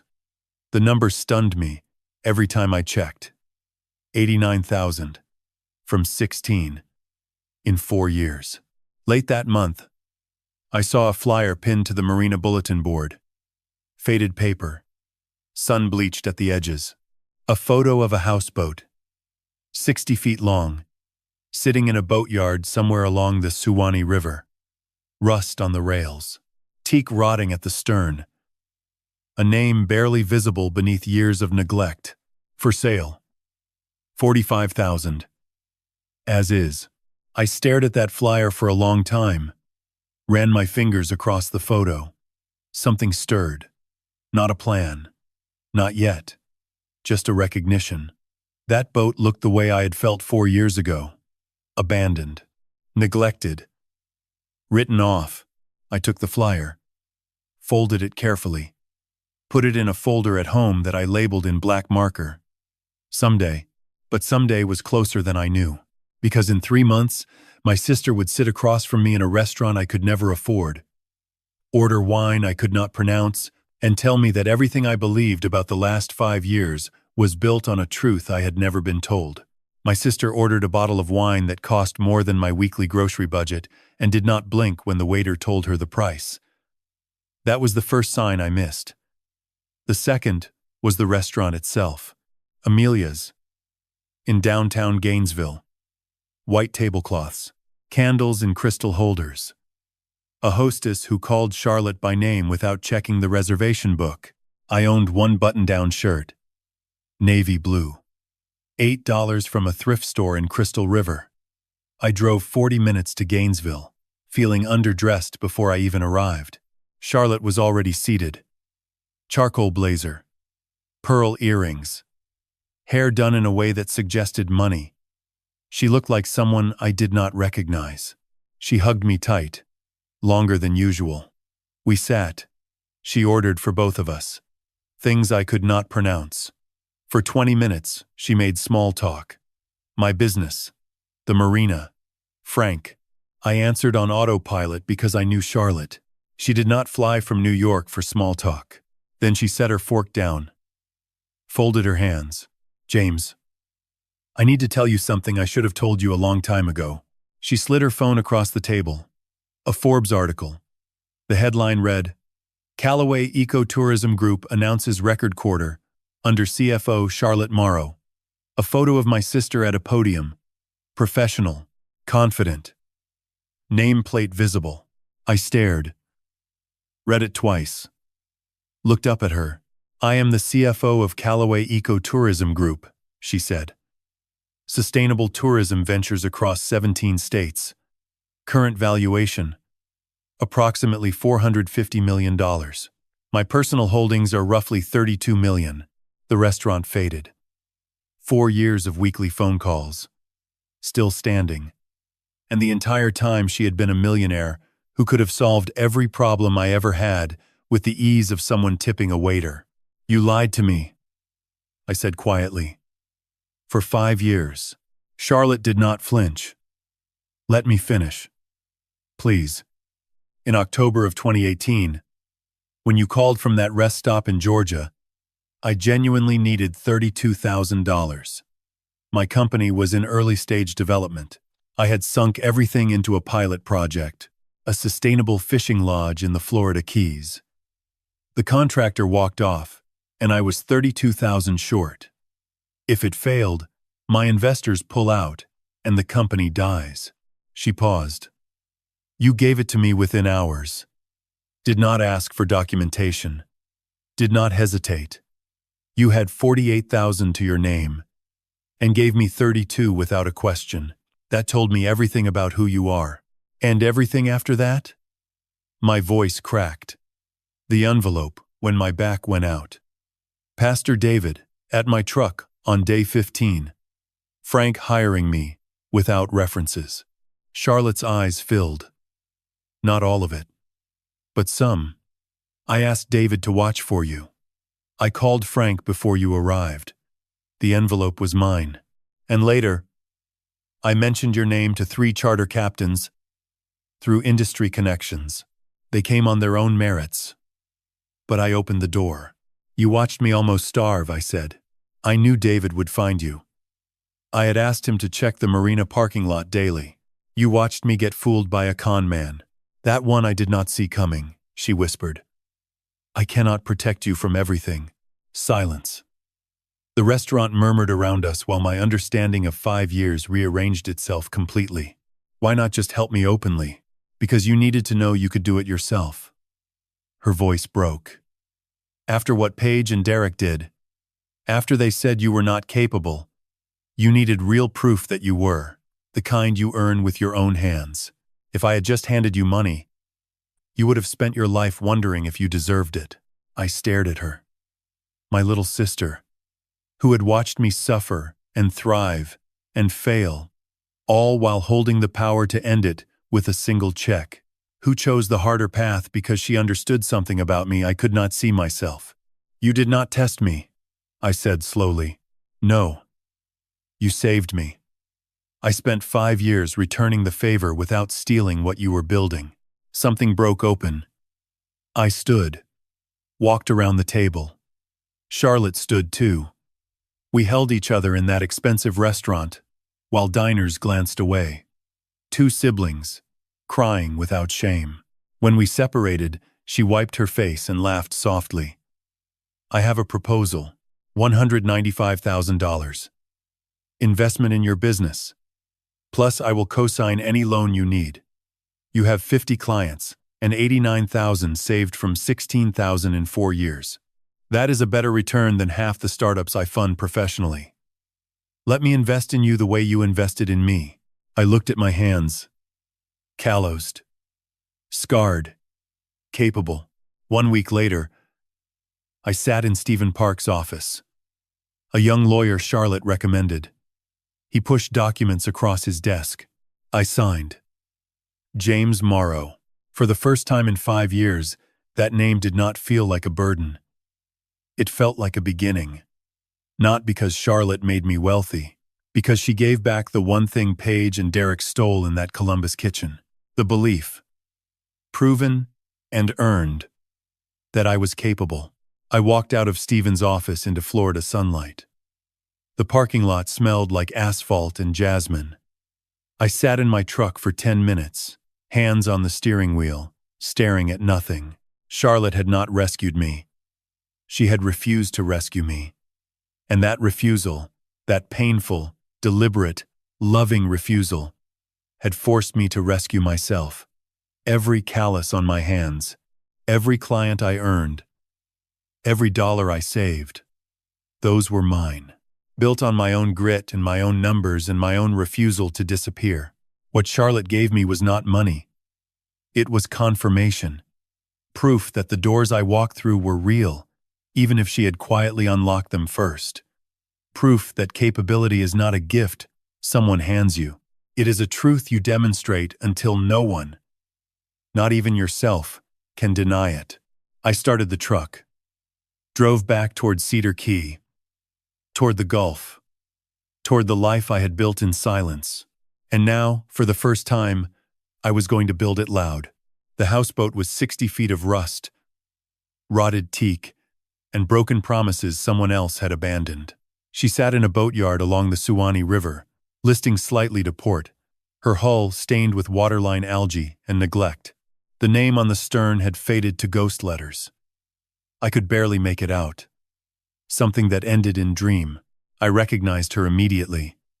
She looked the way I had felt 5 years ago. Used up. Written off. Waiting for someone to either save her or strip her for parts. I bought her for $45,000 cash on a Wednesday morning in March. The broker did not ask why a 63-year-old man wanted a derelict houseboat. He just counted the money, signed the title, and wished me luck with the tone of someone who did not believe in luck. Frank drove down the following Saturday in his work truck, tools rattling in the bed. He walked the deck slowly, knocked his knuckles against the hull in a dozen places, opened the engine hatch, and stared into the dark compartment for a full minute without speaking. 4 months, he said finally. Maybe 5 if you want it right. Then I start today. Frank grinned. First time I had seen him smile with teeth. I will bring beer. On Saturdays. The restoration became ritual. Every evening after my last client call, I drove to the boatyard and worked until my hands burned and the light failed. Sanding first. The hull had been painted 6 times, each layer hiding the rot beneath. I stripped her to bare fiberglass, inch by inch, breathing dust and sweat and something that felt like purpose. Frank came most Saturdays. Sometimes Pastor David joined with sandwiches from his wife. We worked in companionable silence. 3 men who understood that some things are better built without words. The engine was the hardest part. Complete replacement. New wiring throughout. Plumbing that had to be gutted and rerun from scratch. Every fix uncovered another problem. Every solution cost more than the estimate. Charlotte's investment absorbed the overruns without complaint. She never once asked for receipts or timelines. She trusted the process because she trusted me. By July, the hull was white again. Clean lines. Fresh gel coat gleaming in the Gulf sun. I painted the trim navy blue because Linda had always said navy was the color of certainty. The interior came together through August. New cabinetry from a woodworker in Chiefland. Simple. Functional. A galley kitchen with a 4-burner stove. A navigation station where I set up my laptop and filing system. A sleeping berth wide enough for 1 person and quiet enough to hear the water against the hull all night. On the first day of September, I stood on the foredeck with a can of marine paint and a brush. Frank and David sat on the dock watching. Charlotte had flown in the night before. She stood at the stern, arms crossed, smiling. I knelt at the bow and painted the new name in careful white letters. Each stroke deliberate. Each letter a promise. Linda's Light. Charlotte uncorked champagne. Not expensive this time. Grocery store brand. She poured it over the bow rail, and it ran down the fresh hull in foaming rivulets. To Linda, she said, and to the man she always knew you were. That night I slept aboard for the first time. The berth was narrow. The cabin smelled of varnish and new wood and salt air seeping through the portholes. I lay in the dark, feeling the gentle rock of the water beneath me, and spoke to Linda for the 10,000th time. I finally did it, I whispered. Not the beach cottage you wanted. Something different. Something that floats. Something free. The boat rocked gently. The water murmured against the hull. And for the first time in 5 years, I fell asleep without calculating anything. No balances. No deadlines. No countdown to 0. Just silence. And the Gulf. And the feeling of being exactly where I was supposed to be. October brought the official launch. Morrow Maritime Financial Services. Registered, licensed, insured. The office was the navigation station aboard Linda's Light. The address was Slip 14, Cedar Key Marina. My business cards, the first I had ever owned, read nothing but my name, my phone number, and a single line. Every number tells a story. Clients multiplied.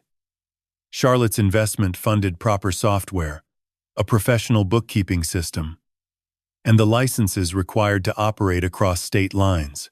Within 2 months, I had expanded beyond the Gulf fishing community into small marina operators, charter companies, and independent boat dealers along the coast from Apalachicola to Tampa. By November, I served 212 clients. Revenue exceeded projections by 40%. I hired a part-time assistant, a young woman named Ava, who had studied accounting at the University of Florida and wanted to learn the marine industry. But it was Miguel Santos who reminded me what the money was actually for. Miguel was 35. Quiet. Hard-working. A commercial fisherman who ran a single shrimping boat with his father-in-law. He had been one of my earliest clients after the Derrick sabotage, one of the few who came through word of mouth without any digital trail. He trusted me because Frank trusted me. Simple as that. He knocked on the houseboat hull one Tuesday afternoon. I found him standing on the dock, hat in his hands, eyes red. "My wife, Elena," she said finally. "She needs surgery. Heart valve. Insurance denied it. Some pre-existing condition clause. I have been saving, but I am short. 15,000. His voice broke on the number. 15,000. The distance between his wife's life and whatever came after. I did not hesitate. "Give me the hospital billing number." Miguel froze. "Mr. Morrow, I cannot ask you to. You are not asking. I am telling you. Give me the number. I paid that afternoon. $15,000. Wire transfer." The confirmation email arrived while I was sitting on the deck watching the sun go down. When Miguel found out the bill was settled, he came back the next morning. He stood on the dock and cried. I walked down the gangway and hugged him. Awkward. Certain. "She will be fine," I said. "That is all that matters." He pulled back. Wiped his face. "Why?" he asked. "You barely know us. Because this is what money is for," I said. "Not for keeping score. Not for proving anyone wrong. For keeping people alive when the numbers try to kill them." Thanksgiving came cold and clear. Charlotte flew in from New York on Wednesday evening. We sat on the deck of Linda's Light, with coffee and leftover pie from David's wife. The marina was quiet. Most boats had cleared out for the holiday.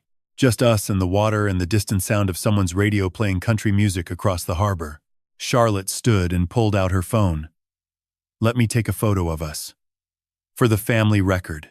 I stood beside her at the stern. Linda's Light painted clear behind us. The company sign visible on the dock. Charlotte framed the shot carefully. Afternoon light, catching the water. "Perfect," she said. "Let me post this." I said yes without thinking. I did not know that photograph would travel 900 miles in 6 hours. I did not know it would land in an inbox belonging to someone who had spent 5 years pretending I did not exist. And I did not know that 18 days later, my phone would ring with a number I had deleted years ago, carrying a voice I had trained myself to forget. Charlotte's photograph reached 800 likes in 4 hours. I know this because Stephen Park called me at 6 that evening with the kind of voice lawyers use when they are delivering news that is both important and unwelcome. "James, that photo your sister posted. It is gaining traction. Your name is visible on the company sign. The houseboat name is clear. Anyone searching for you now has a current location and a business name." I was sitting on the deck of Linda's Light, watching the sunset paint the harbor in shades of copper and violet. The coffee in my hand went cold while Stephen talked. By hour 6, the post had been shared into networks beyond Charlotte's professional circles. Friends of friends. Industry contacts who knew contacts in other states. The internet does not respect distance or intention. It simply spreads. By hour 7, my phone buzzed with a text from a number I did not recognize. Except I did recognize it. The area code burned in my memory like a brand. 614. Columbus, Ohio. "Dad, it's me. Paige. Saw Edward's post. You are alive. We need to talk. Urgent." I stared at the screen. Read it 3 times. My hands did not shake. That surprised me. 5 years ago, seeing her name would have broken something inside me. Now it just settled in my chest like a stone dropped into deep water. Heavy. Cold. Sinking slowly toward a bottom I could not see. A second message arrived 2 minutes later.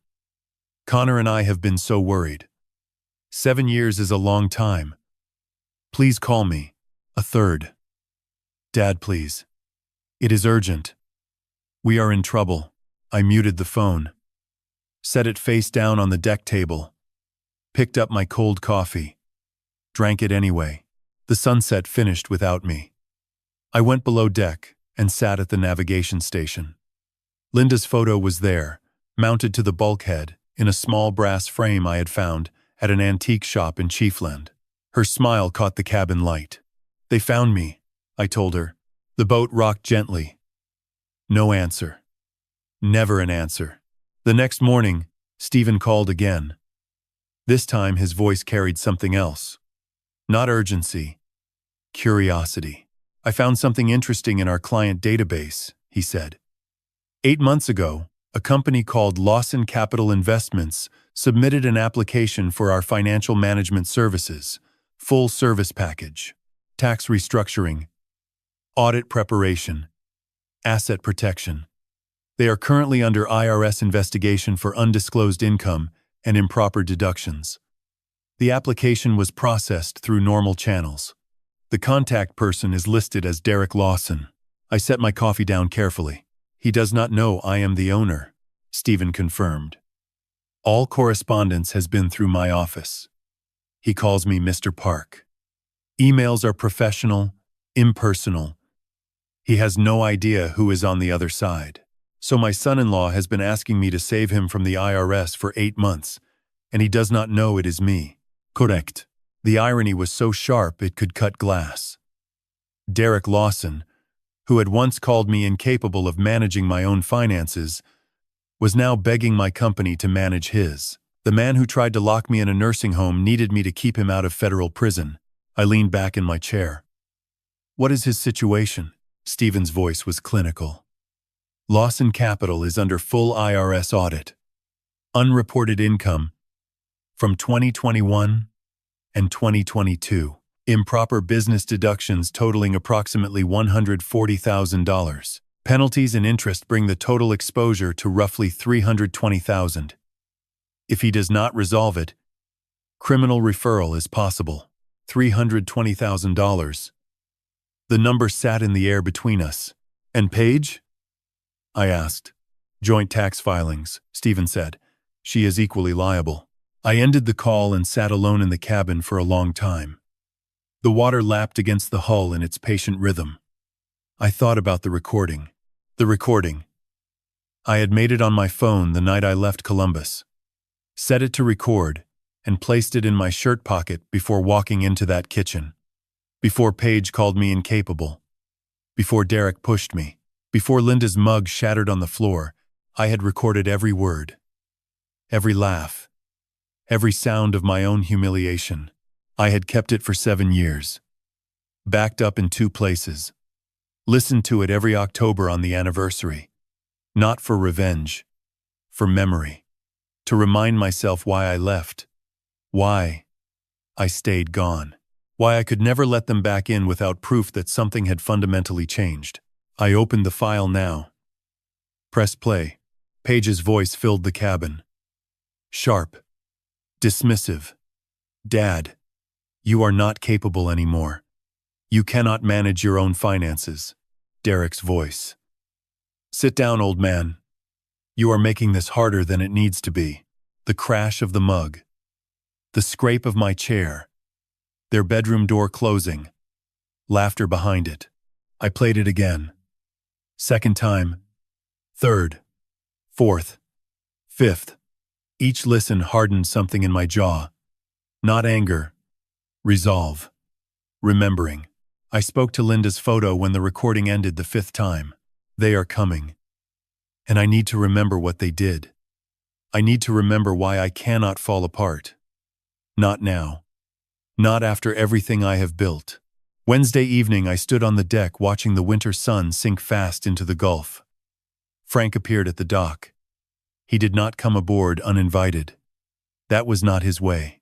He just stood there. Hands in his pockets, looking up at me. Heard they are flying in, he said. Small towns.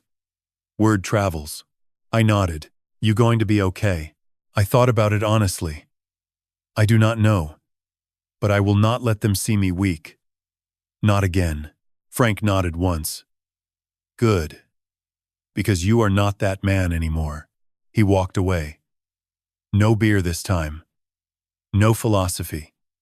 Just confirmation from the one man in Cedar Key whose opinion I trusted without reservation. Friday. Stephen forwarded an email. Flight confirmation. 2 tickets. Derek and Paige Lawson. Arriving Monday. 10 in the morning. Gainesville Regional Airport. Before I tell you what happened in that office, I want to pause. How would you handle this if you were in my position? Your son-in-law has been negotiating with your company for 8 months. Your daughter has not spoken to you in 7 years and now sends urgent texts because she needs money. Do you expose them? Do you forgive? Do you walk away? Drop a comment below. Tell me what you would do. I want to hear your answer before I tell you mine. I had 72 hours. 72 hours to decide what kind of man I wanted to be when my daughter stepped back into my life. 72 hours to choose between the satisfying weight of revenge and the quieter, harder path of something I could not yet name. I spent those hours on the deck of Linda's Light, watching the water, listening to the recording one final time, and talking to a photograph that never answered back, but somehow always helped me find the truth. Monday morning, 9:58. I sat behind my desk aboard Linda's Light, with the laptop open to Derek's client file. 47 emails spanning 8 months. Every proposal, every revision, every follow-up marked increasingly urgent as his IRS situation deteriorated. Stephen Park sat in the corner chair. Legal pad balanced on his knee. Pen ready. The marina office was small but professional. A desk I had built from reclaimed teak during the restoration. 2 client chairs facing it. The company name painted in clean letters on the cabin wall, Morrow Maritime Financial Services, and on the desk, a brass nameplate. James Morrow, owner and principal consultant. I heard footsteps on the dock at 10:01. Confident, measured, the sound of expensive shoes on wooden planks. Then the creak of the gangway, as someone boarded without invitation. Derek appeared in the cabin doorway at 10:02. He looked exactly the way I remembered him. Taller than necessary. Broader than useful. The kind of man who takes up more space than he deserves in every room he enters. Charcoal suit. Leather portfolio. A smile rehearsed in hotel mirrors. Mr. Morrow, he said, extending his hand. It is an honor to finally meet in person. I have been looking forward to putting a face to the excellent correspondence we have. He stopped. Mid-sentence. Mid-step. Mid-reach. His eyes had found the nameplate. James Morrow. I watched his face process the information. First confusion, then recognition. Then something colder. Fear. The leather portfolio slipped from his fingers. Hit the cabin floor with a dull sound that echoed in the small space. I did not stand. Did not extend my hand. Did not smile. Hello, Derek. Sit down. He lowered himself into the client chair the way a man sits in a courtroom. Slowly, reluctantly, as if the chair itself might deliver a verdict. Stephen cleared his throat from the corner.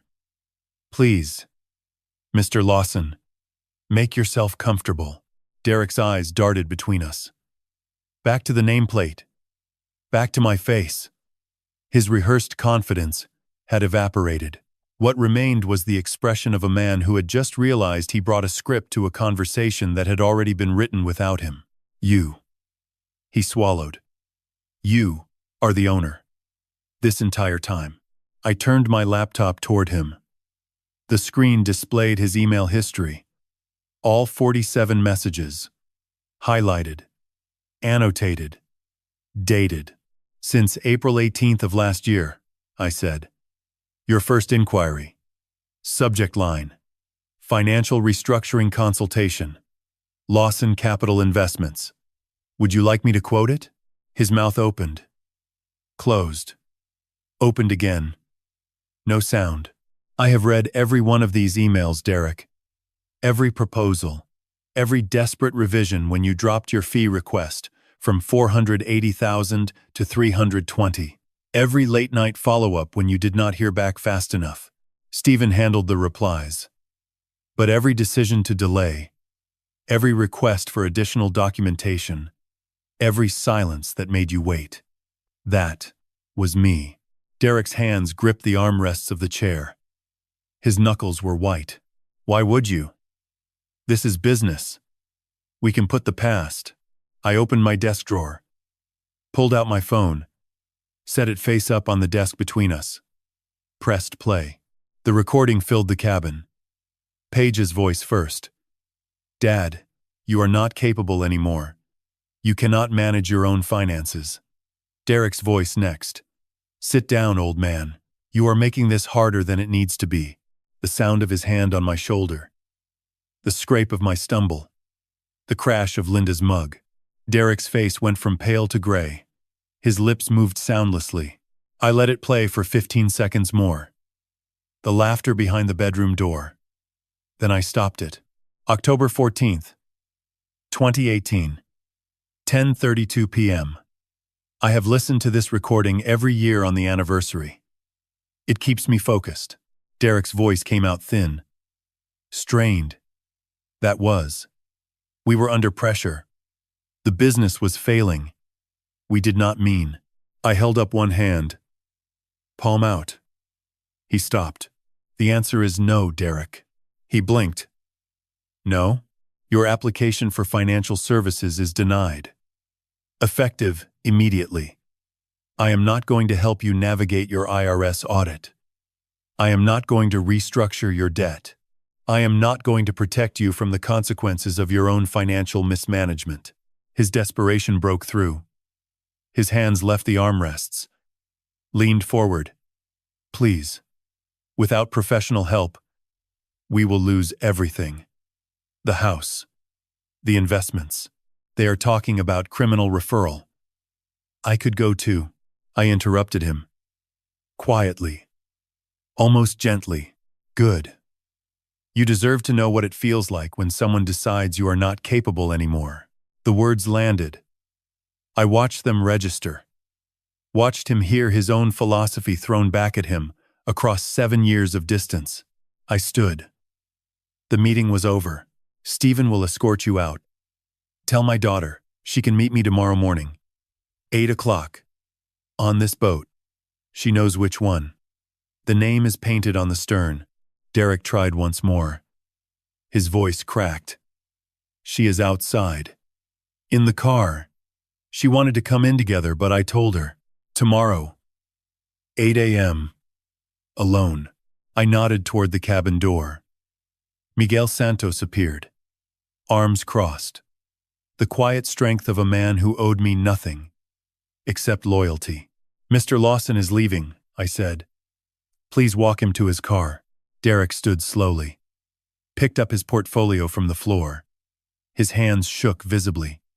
He walked toward the door, without looking back. I moved to the porthole window and watched.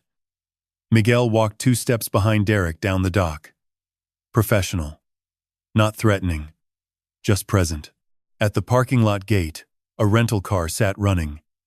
Paige jumped out the moment she saw Derek. Grabbed his arm. Asked something I could not hear through the glass. I saw her face when Derek shook his head. It crumbled. The hope she had been holding, whatever story she had told herself about this meeting, collapsed in real time across her features. Her mouth opened. Her shoulders dropped. Her hand released Derek's arm and hung limp at her side. Stephen joined me at the window. She will come tomorrow, he said quietly. Yes. What are you going to tell her? I watched Paige get back in the car. Watched Derek stand frozen in the parking lot, staring at the boat. At the name painted on the stern. Linda's. Light. I do not know yet, I said. But she will see the name on this boat and think it means forgiveness. She will think her mother's name is an invitation. Stephen waited. It is not, I said. This boat is not for her. It never was. But I will let her believe it. For one more night. Tomorrow she will learn the difference between a mother's memory and a daughter's entitlement. The rental car pulled away. The parking lot emptied. The afternoon light shifted across the harbor water. I went below deck, poured a glass of water, sat at the navigation station with the recording still queued on my phone. I did not play it again. I did not need to. The words were carved into me deeper than any engraving on a watch. Tomorrow. Paige. Alone on this boat. And the notebook I had carried since the day she was born. Every number tells a story. Tomorrow, I would tell her the one she never knew existed. I heard her footsteps before I saw her. Slow. Hesitant. Each step on the dock planks carrying 7 years of silence. Tuesday morning. 7:58. I stood on the aft deck of Linda's Light, coffee in hand, watching the sun climb above the harbor. The Gulf was mirror calm, the kind of morning where sound travels farther than it should. Paige appeared at the edge of the dock. Alone. No Derek. Face drawn, eyes red-rimmed, hair pulled back hastily. She looked older than 37. She looked like someone who had not slept in days. Her gaze moved past me to the stern, to the name painted in white letters. Linda's Light. Something softened in her expression. Hope. You named it after Mom, she said, voice cracking. That has to mean something. That you still believe in family. I set my coffee down and faced her fully. I named this boat for your mother. Because she was the last person who believed I was worth something when I had nothing to offer. This is her light. Her memory. I paused. Not yours. The hope collapsed visibly. Like a structure losing its foundation. Dad. Please. I came here too. You came here because you need money. Not because you missed me. Because Derek is being audited and you are jointly liable for $320,000. You saw a photograph of your father on an expensive boat and thought there might be something left to take. Tears running now. We are losing everything. The house. The cars. Derek's company is gone. I am begging you. I let the silence hold. Water lapped against the hull. A pelican dove. Somewhere behind her. How does it feel? I asked quietly. To beg someone you threw away. She flinched. Hand to her mouth. Half sob. Half recognition. I went below deck. Returned carrying a small leather notebook. Brown. Worn soft at the spine. Pages yellowed at the edges. I had carried this book from Columbus 7 years ago. Kept it in my nightstand every night since. I set it on the deck table between us. What is that? She whispered. I opened it to the first page. June 14th, 1987. The day she was born. This is a record of every dollar I spent raising you. From the day you came home from the hospital to the day you turned 18. Every grocery bill. Every school supply. Every doctor visit. Every birthday gift. Every pair of shoes. I turned the pages slowly. Let her see the columns. The neat handwriting. The dates. The running totals in blue ink. I read aloud from a page near the middle. September 3rd, 2001. Page first day of kindergarten. New backpack, $34. New shoes, $28. Box of 64 crayons she insisted on instead of the 24-pack, $3.50. Her hand covered her mouth. Her whole body shook. I turned more pages. March 15th, 2007. Paige needs braces. Down payment, $800. Monthly payments, 18 months. Total, $2,960. Did not tell her the cost. She was already self-conscious. Her legs gave. She sank into the deck chair. Hands pressed flat against the table, as if she needed it to hold her upright. I turned to the final entry. June 14th, 2005. Paige 18th birthday. Used car, $4,200. Insurance first 6 months, 780. I closed the notebook, rested my hand on the cover. The total is on the inside back cover. $847,214 over 18 years.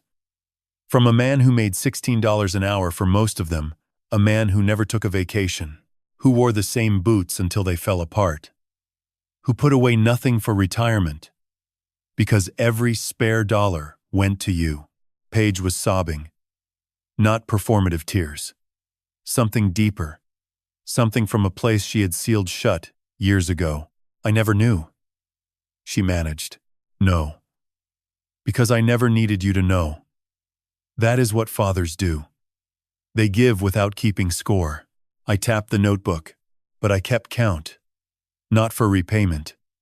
Because numbers are the most honest storytellers in the world. They do not lie. They do not forget. They do not decide one day that the person who gave them everything is not capable anymore. Every number tells a story, Paige. This is the story of how much a not capable father invested in a daughter who decided he was worthless. $847,000 of love, reduced to a nursing home brochure and a power of attorney form. She could not look at me. Her eyes stayed on the notebook, on the worn leather, on the years of care, recorded in blue ink, she had never once asked about. We sat in silence. The harbor waking around us. Engines starting. Gulls crying. Ordinary sounds of ordinary days continuing without regard for what was breaking between us. Finally, Paige stood. Unsteady. Mascara tracked in dark lines down her face. She had nothing left. No argument. No manipulation. No card to play. She walked to the gangway. Paused. One hand on the rail. Without turning around, she whispered, "I am sorry, Dad." I did not answer. She stepped off and walked down the dock. Small steps. Shoulders curved inward. At the marina gate, Derek waited. He caught her when she stumbled. Two people holding each other up with nothing solid beneath them. I watched until the rental car disappeared. Then I went below deck. Sat at the navigation station. Placed the notebook beside Linda's photo. I thought it would feel like victory. It did not. It felt like setting down something enormously heavy after carrying it 7 years. The weight was still there. It had just changed shape. That night I spoke to Linda's photograph in the dark cabin. I showed her, I said. I showed her what you and I built together. What it cost. What it meant. The boat rocked gently. Water murmured against the hull. Was it enough? I asked the silence. Or did I just trade one kind of pain for another? No answer. There never was. But I knew, the way you know weather before it arrives, that this was not over. People who have lost everything do not disappear quietly. They fight. They flail. They reach for whatever weapon remains within reach. Paige's weapon would be public. It would be loud. And it would come faster than I expected. Paige's Facebook post went live at 9:14 that evening. I know the exact time because Stephen Park set up an alert the moment they left the marina. He knew what was coming. Lawyers always do. The photo was old. Paige at 7 years old, sitting on my shoulders at a 4th of July parade. Both of us laughing. Linda had taken that picture. I remembered the day, remembered the weight of my daughter on my shoulders, remembered believing that weight would never leave. The caption was 3 paragraphs of carefully worded devastation. Heartbroken to share that my father, now a wealthy business owner, has refused to help his only daughter through a devastating financial crisis. After 7 years of estrangement, I reached out hoping to reconnect and heal our family. He turned me away. He has the resources to help, but chooses strangers over his own blood. Money has changed him into someone my mother would not recognize. Praying for healing and understanding. #family first. #heartbroken. By midnight. 6,000 shares. The comment section was a war zone. Half sympathizing with Paige. Half asking the obvious. Why 7 years of silence? There are always two sides. One comment appeared again and again in different variations. She is his daughter. No matter what happened, you do not turn your back on family. Rich people forget where they came from. I read it once. Closed the app. Did not open it again. By Wednesday, 2 regional blogs had picked up the story. By Thursday, a podcast about family estrangement mentioned my name. By Friday morning, 3 clients had sent cancellation emails. Polite, uncomfortable. We do not feel right continuing given the personal situation. $4,800 in annual revenue. Gone in 5 days. I sat in my office aboard Linda's light that Friday evening and did something I had not done in years. Nothing. I just sat. Watched the harbor darken. Let the anger wash through me without acting on it. Saturday morning, Frank Reeves walked into the island room during the breakfast rush. He did not ask permission. He stood in the middle of the restaurant and spoke loud enough for every table to hear. "Anyone here read that garbage online about James Morrow?" he said. His voice carried the authority of a man who had worked these docks for 40 years. Let me tell you something about that man. When my granddaughter needed heart surgery and insurance said no, he paid $18,000 out of his own pocket. Did not ask for it back. Did not tell anyone. When Pete Donovan's engine blew and he could not afford repairs, James restructured his finances so Pete could fix it without losing his house. That man has given more to this community in 5 years than most people give in a lifetime. So if you want to believe some internet post from a daughter who did not call her father for 7 years until she needed money, go ahead. But you will be wrong. He walked out. Did not wait for applause. Did not look back. Frank Reeves. Monday, Miguel Santos did the same at the fuel dock. Told every captain who asked about the social media drama the full story of Elena's surgery. How James had paid without hesitation, how Elena was alive because a man they were now questioning had chosen generosity over indifference. By the following week, 2 of the 3 canceled clients had returned. A 4th client, someone new, called specifically because he had heard Frank's speech at the island room. "Your community speaks highly of you," he said. "That matters more than the internet." The bleeding stopped, the wound closed. Not cleanly. Scars remained, but the community I had spent 5 years serving quietly chose to trust what they had seen with their own eyes over what a stranger posted from 900 miles away. 3 weeks after Page's post, Stephen called with news I had been half expecting. Lawson Capital Investments filed Chapter 7 bankruptcy this morning. Total liabilities $320,000. Assets insufficient to cover. Liquidation auction scheduled for February 15th at the Alachua County Courthouse in Gainesville. Estimated recovery value $75,000 to $90,000. I stood on the deck. Phone pressed to my ear. The winter Gulf was gray and choppy. Whitecaps forming beyond the harbor break. "You could buy it," Stephen said. "The company. Everything Derek built. At liquidation prices." I did not answer immediately. That night, I sat in the cabin. Linda's photo at the nav station. The notebook beside it. The recording still saved on my phone. Every piece of evidence of what had happened between us arranged like exhibits in a trial that had no jury. "What do you want me to do?" I asked her photograph. "Let them fall completely? Watch them hit bottom and feel justified?" Or, I did not finish. The question sat unresolved in the dark cabin. The boat rocked. The harbor lights reflected off the water in shifting patterns. I thought about the notebook. $847,000. 18 years. Every entry written in love. Even if I called it accounting, was I really the kind of man who could watch his daughter become homeless and sleep at night? No, I was not. And hating that about myself did not change the fact. February 15th. Alachua County Courthouse. A small room that smelled like floor wax and finality. 4 bidders. A trustee reading from a clipboard. Lawson Capital Investments. Total estimated liquidation value $82,000. Opening bid 65,000. Silence. I raised my hand. 85,000. Cash. Plus, I will assume 40,000 in outstanding supplier obligations. The trustee looked up. Total consideration, 125,000. Any other bids? Silence. The gavel came down. Sold to Mr. James Morrow. I signed the papers in Stephen's office that afternoon. The company name, the client list, the debts, the equipment. Everything Derek had built and destroyed now belonged to the man he had once called not capable. I drove back to Cedar Key in silence.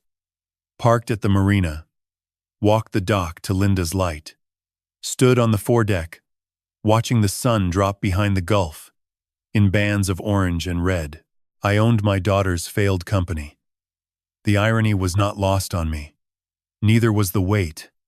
Neither was the question that followed me below deck and into the dark cabin where Linda's photo waited. Now what? I sat with that question all night. And by morning, I had an answer. Not a comfortable one. Not a clean one. But one I could live with.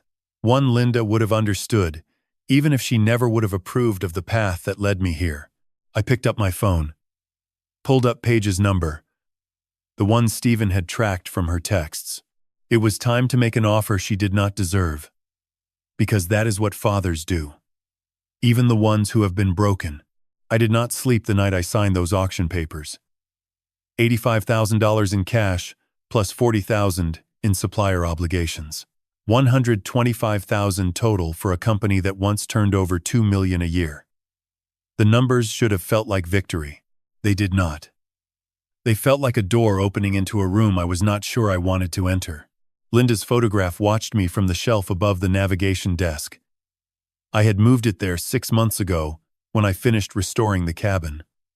Her eyes never changed. They never judged. But that night I swear they asked me a question I could not answer.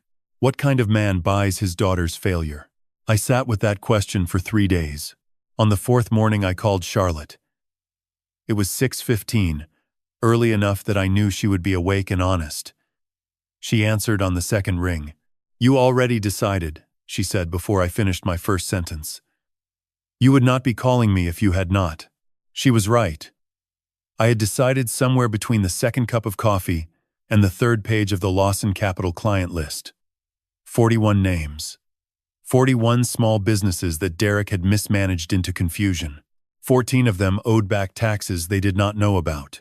9 had payroll errors stretching back 18 months. 3 were one audit away from losing everything. Those 41 people did not choose Derek. They trusted a sign on a door. They trusted a man in a suit who said the right words. They were me. 6 years ago, sitting across from my own daughter, while she told me I was not capable. I could not leave them there. But the question remained. What about Paige? Stephen Park called at noon on Thursday. He had completed the asset transfer and registered the new entity, Morrow Financial Recovery, LLC. I asked him to draft 2 employment contracts. Entry level, $32,000 a year each. No equity, no decision-making authority. 6-month probationary period with quarterly performance reviews. Both for the same people? Stephen asked. Yes, James. He paused. I could hear him choosing his words. You understand what this looks like. It looks like a father offering his daughter a job she does not deserve, I said. It looks like mercy dressed up as paperwork. Stephen was quiet for 4 seconds. I counted. Then he said, I will have the contracts ready by Monday. I spent the weekend preparing. Not the office. Not the paperwork. Myself. I rehearsed what I would say. I wrote it down in the leather notebook. Below the last entry. Below the $847,214. I wrote 4 sentences. Then I crossed them out. Then I wrote 3. Then 2. Then I closed the notebook and decided I would say whatever came when she was standing in front of me. Monday morning I drove to Gainesville. The office was on Northwest 6th Street. A small brick building with a glass front door. The Lawson Capital sign had been removed, but you could still see the outline where the letters once were. Pale rectangles against a weathered facade. I stood there for a moment, looking at those ghost letters, and wondered if Derek had felt anything when they took them down. I unlocked the door at 8:45. By 9:15 I had set up a folding table, 2 chairs and a coffee machine. Nothing else. The rest of the furniture had been auctioned separately. I placed the 2 contracts on the table side by side. Blue folders. Clean paper, no history. Paige arrived at 10. I had asked Stephen to relay the message through her bankruptcy attorney. Come to the old office. Tuesday at 10. Your father wants to talk. She walked in wearing clothes I did not recognize. Not the designer pieces she wore in Columbus. A plain gray coat, flat shoes. Her hair was shorter. She looked 5 years older than the woman who had posted that photograph 3 weeks ago. Derek was not with her. Where is he? I asked. He left, she said. Last Wednesday. Took the car. I nodded. I gestured to the chair across from me. She sat. Her eyes moved to the blue folders, but she did not touch them. I bought this company, I said. You already know that. Yes. 41 clients, 14 with tax problems your husband created, 9 with payroll errors, 3 in serious danger. She said nothing. Her hands were in her lap. I noticed she was not wearing her wedding ring. I am offering you a position, I said. $32,000 a year. Entry level. You will answer phones, organize files, and learn how this business actually works. You will report to Ava, who is 26 years old and knows more about ethical accounting than your husband learned in a decade. Paige's jaw tightened. I expected anger. I expected the old fire, the sharp words, the way she used to look at me like I was something to be managed. But it did not come. Instead, she looked at the table and said, And Derek? Same offer. Same terms. If he comes back. But the contract is in his name only. You do not carry him anymore. 6 months, she said. She had read the terms without opening the folder. Stephen must have told her. 6 months. Quarterly reviews. If you fail, you leave. If you succeed, we discuss what comes next. She reached for the blue folder. Opened it. Read the first page. I watched her eyes move across the lines. I knew what she was seeing. My name at the top. Her name in the employee field. The salary that was less than half of what she once spent on vacations. Dad, she said. Just that. One word. It hung in the air between us, like something fragile. You do not have to sign today, I said. Take it home. Think about it. But Paige, I waited until she looked at me. This is not forgiveness. This is an opportunity. Forgiveness takes longer than paperwork. She stood up, tucked the folder under her arm, walked to the door. Then she turned around. Why? I looked at Linda's ring on my right hand. I looked at the ghost letters on the glass where Derek's name used to be. I looked at my daughter, who was 34 years old and had nothing left except a father she once tried to erase. Because your mother would have wanted me to, I said. And because every number in that notebook ends the same way, with your name. She left without another word. The door closed softly. I sat alone in that empty office, listening to the coffee machine gurgle, and opened the leather notebook to a blank page. I wrote the date. I wrote one line. Day 1. 6 months passed the way tides pass. Slowly when you watch them. Quickly when you look away. Paige signed the contract on a Wednesday. She showed up the following Monday at 8:45, 15 minutes before the office opened. I know because I was already inside, watching through the glass. She wore the same gray coat. Carried a notebook, not leather like mine, a simple spiral-bound thing from a drugstore. But she carried it. The first month was silence. Professional silence. She answered phones, filed documents, organized the chaos Derek had left in every drawer and cabinet. She did not complain. She did not ask about the salary. She did not mention the Facebook post or the 6,000 shares or the 3 clients I lost because of her words. She just worked. Ava trained her. I watched from a distance. There is something particular about watching your daughter learn from a 26-year-old woman who earns her respect through competence rather than bloodline.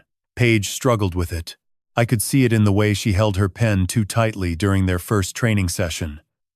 But by the 3rd week, her grip had loosened. By the 6th week, she was asking questions I had not expected. Good questions. Questions about ethical obligations and fiduciary duty and the difference between what is legal and what is right. Derek never came back. His contract sat in the blue folder on my desk for 90 days. Then I shredded it. Some doors closed themselves. The quarterly review in May was brief. Ava reported that Paige had made 0 errors in client correspondence, reorganized the filing system without being asked, and stayed late on 11 occasions to reconcile accounts that Derek had left tangled for 2 years. I signed the review form. Satisfactory. Not exceptional. Satisfactory. Paige accepted it, without argument. The 2nd quarter was different. Something shifted in June. I do not know the exact day, but I noticed that Paige had started talking to clients the way I talked to fishermen at the Cedar Key docks 6 years ago. Not with authority, with patience. She listened first. She asked what kept them awake at night. She wrote down their answers in that spiral notebook and came back with solutions that cost them less than they feared. In July, she brought me a proposal.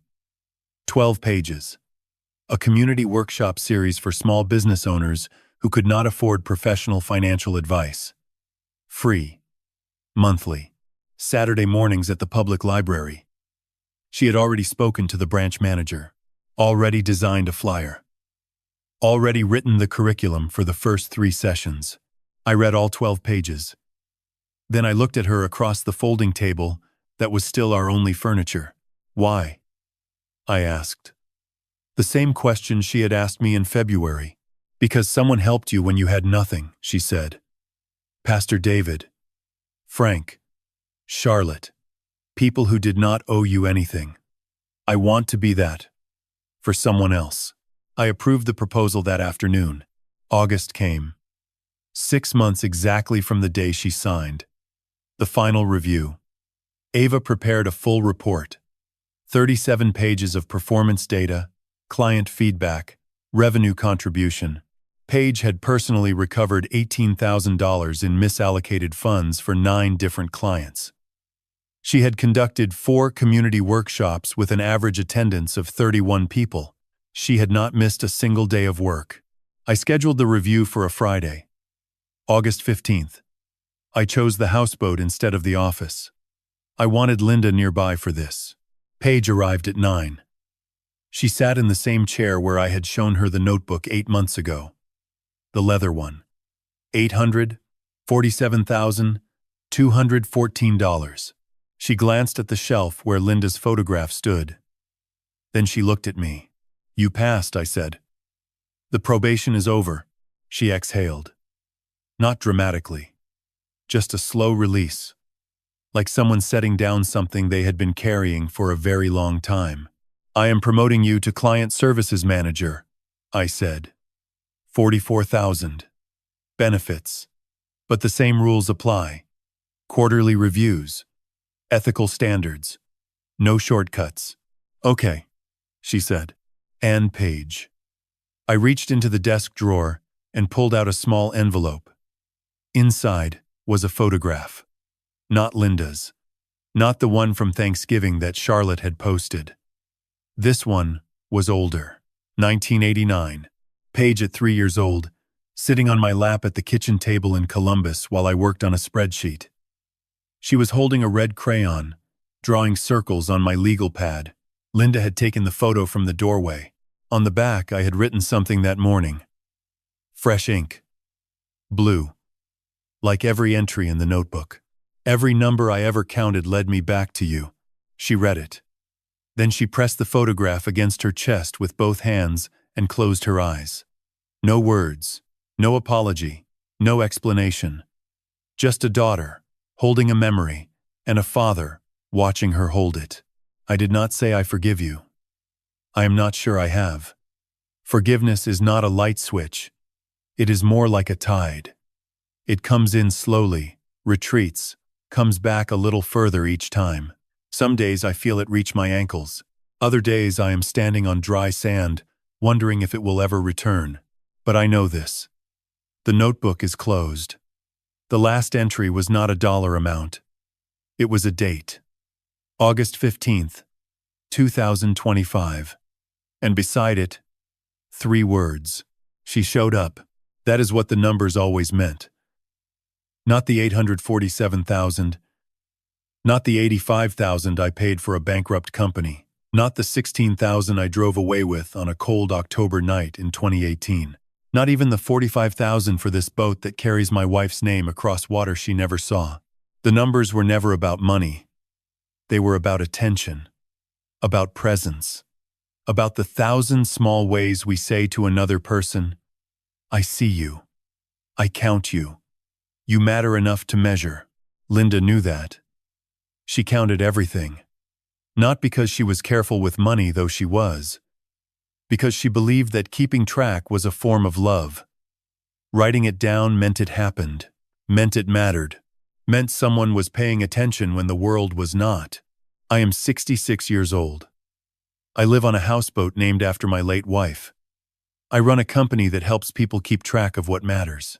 My daughter works for me and is learning, slowly, how to count the things that cannot be deposited in a bank. And every morning I open the notebook. Not to record expenses. Not anymore. I open it to write one line. Today's date. And whatever small thing proved that someone, somewhere, was paying attention. That is the story. Not of money. Not of revenge. Not of forgiveness. Of numbers. And what they really count.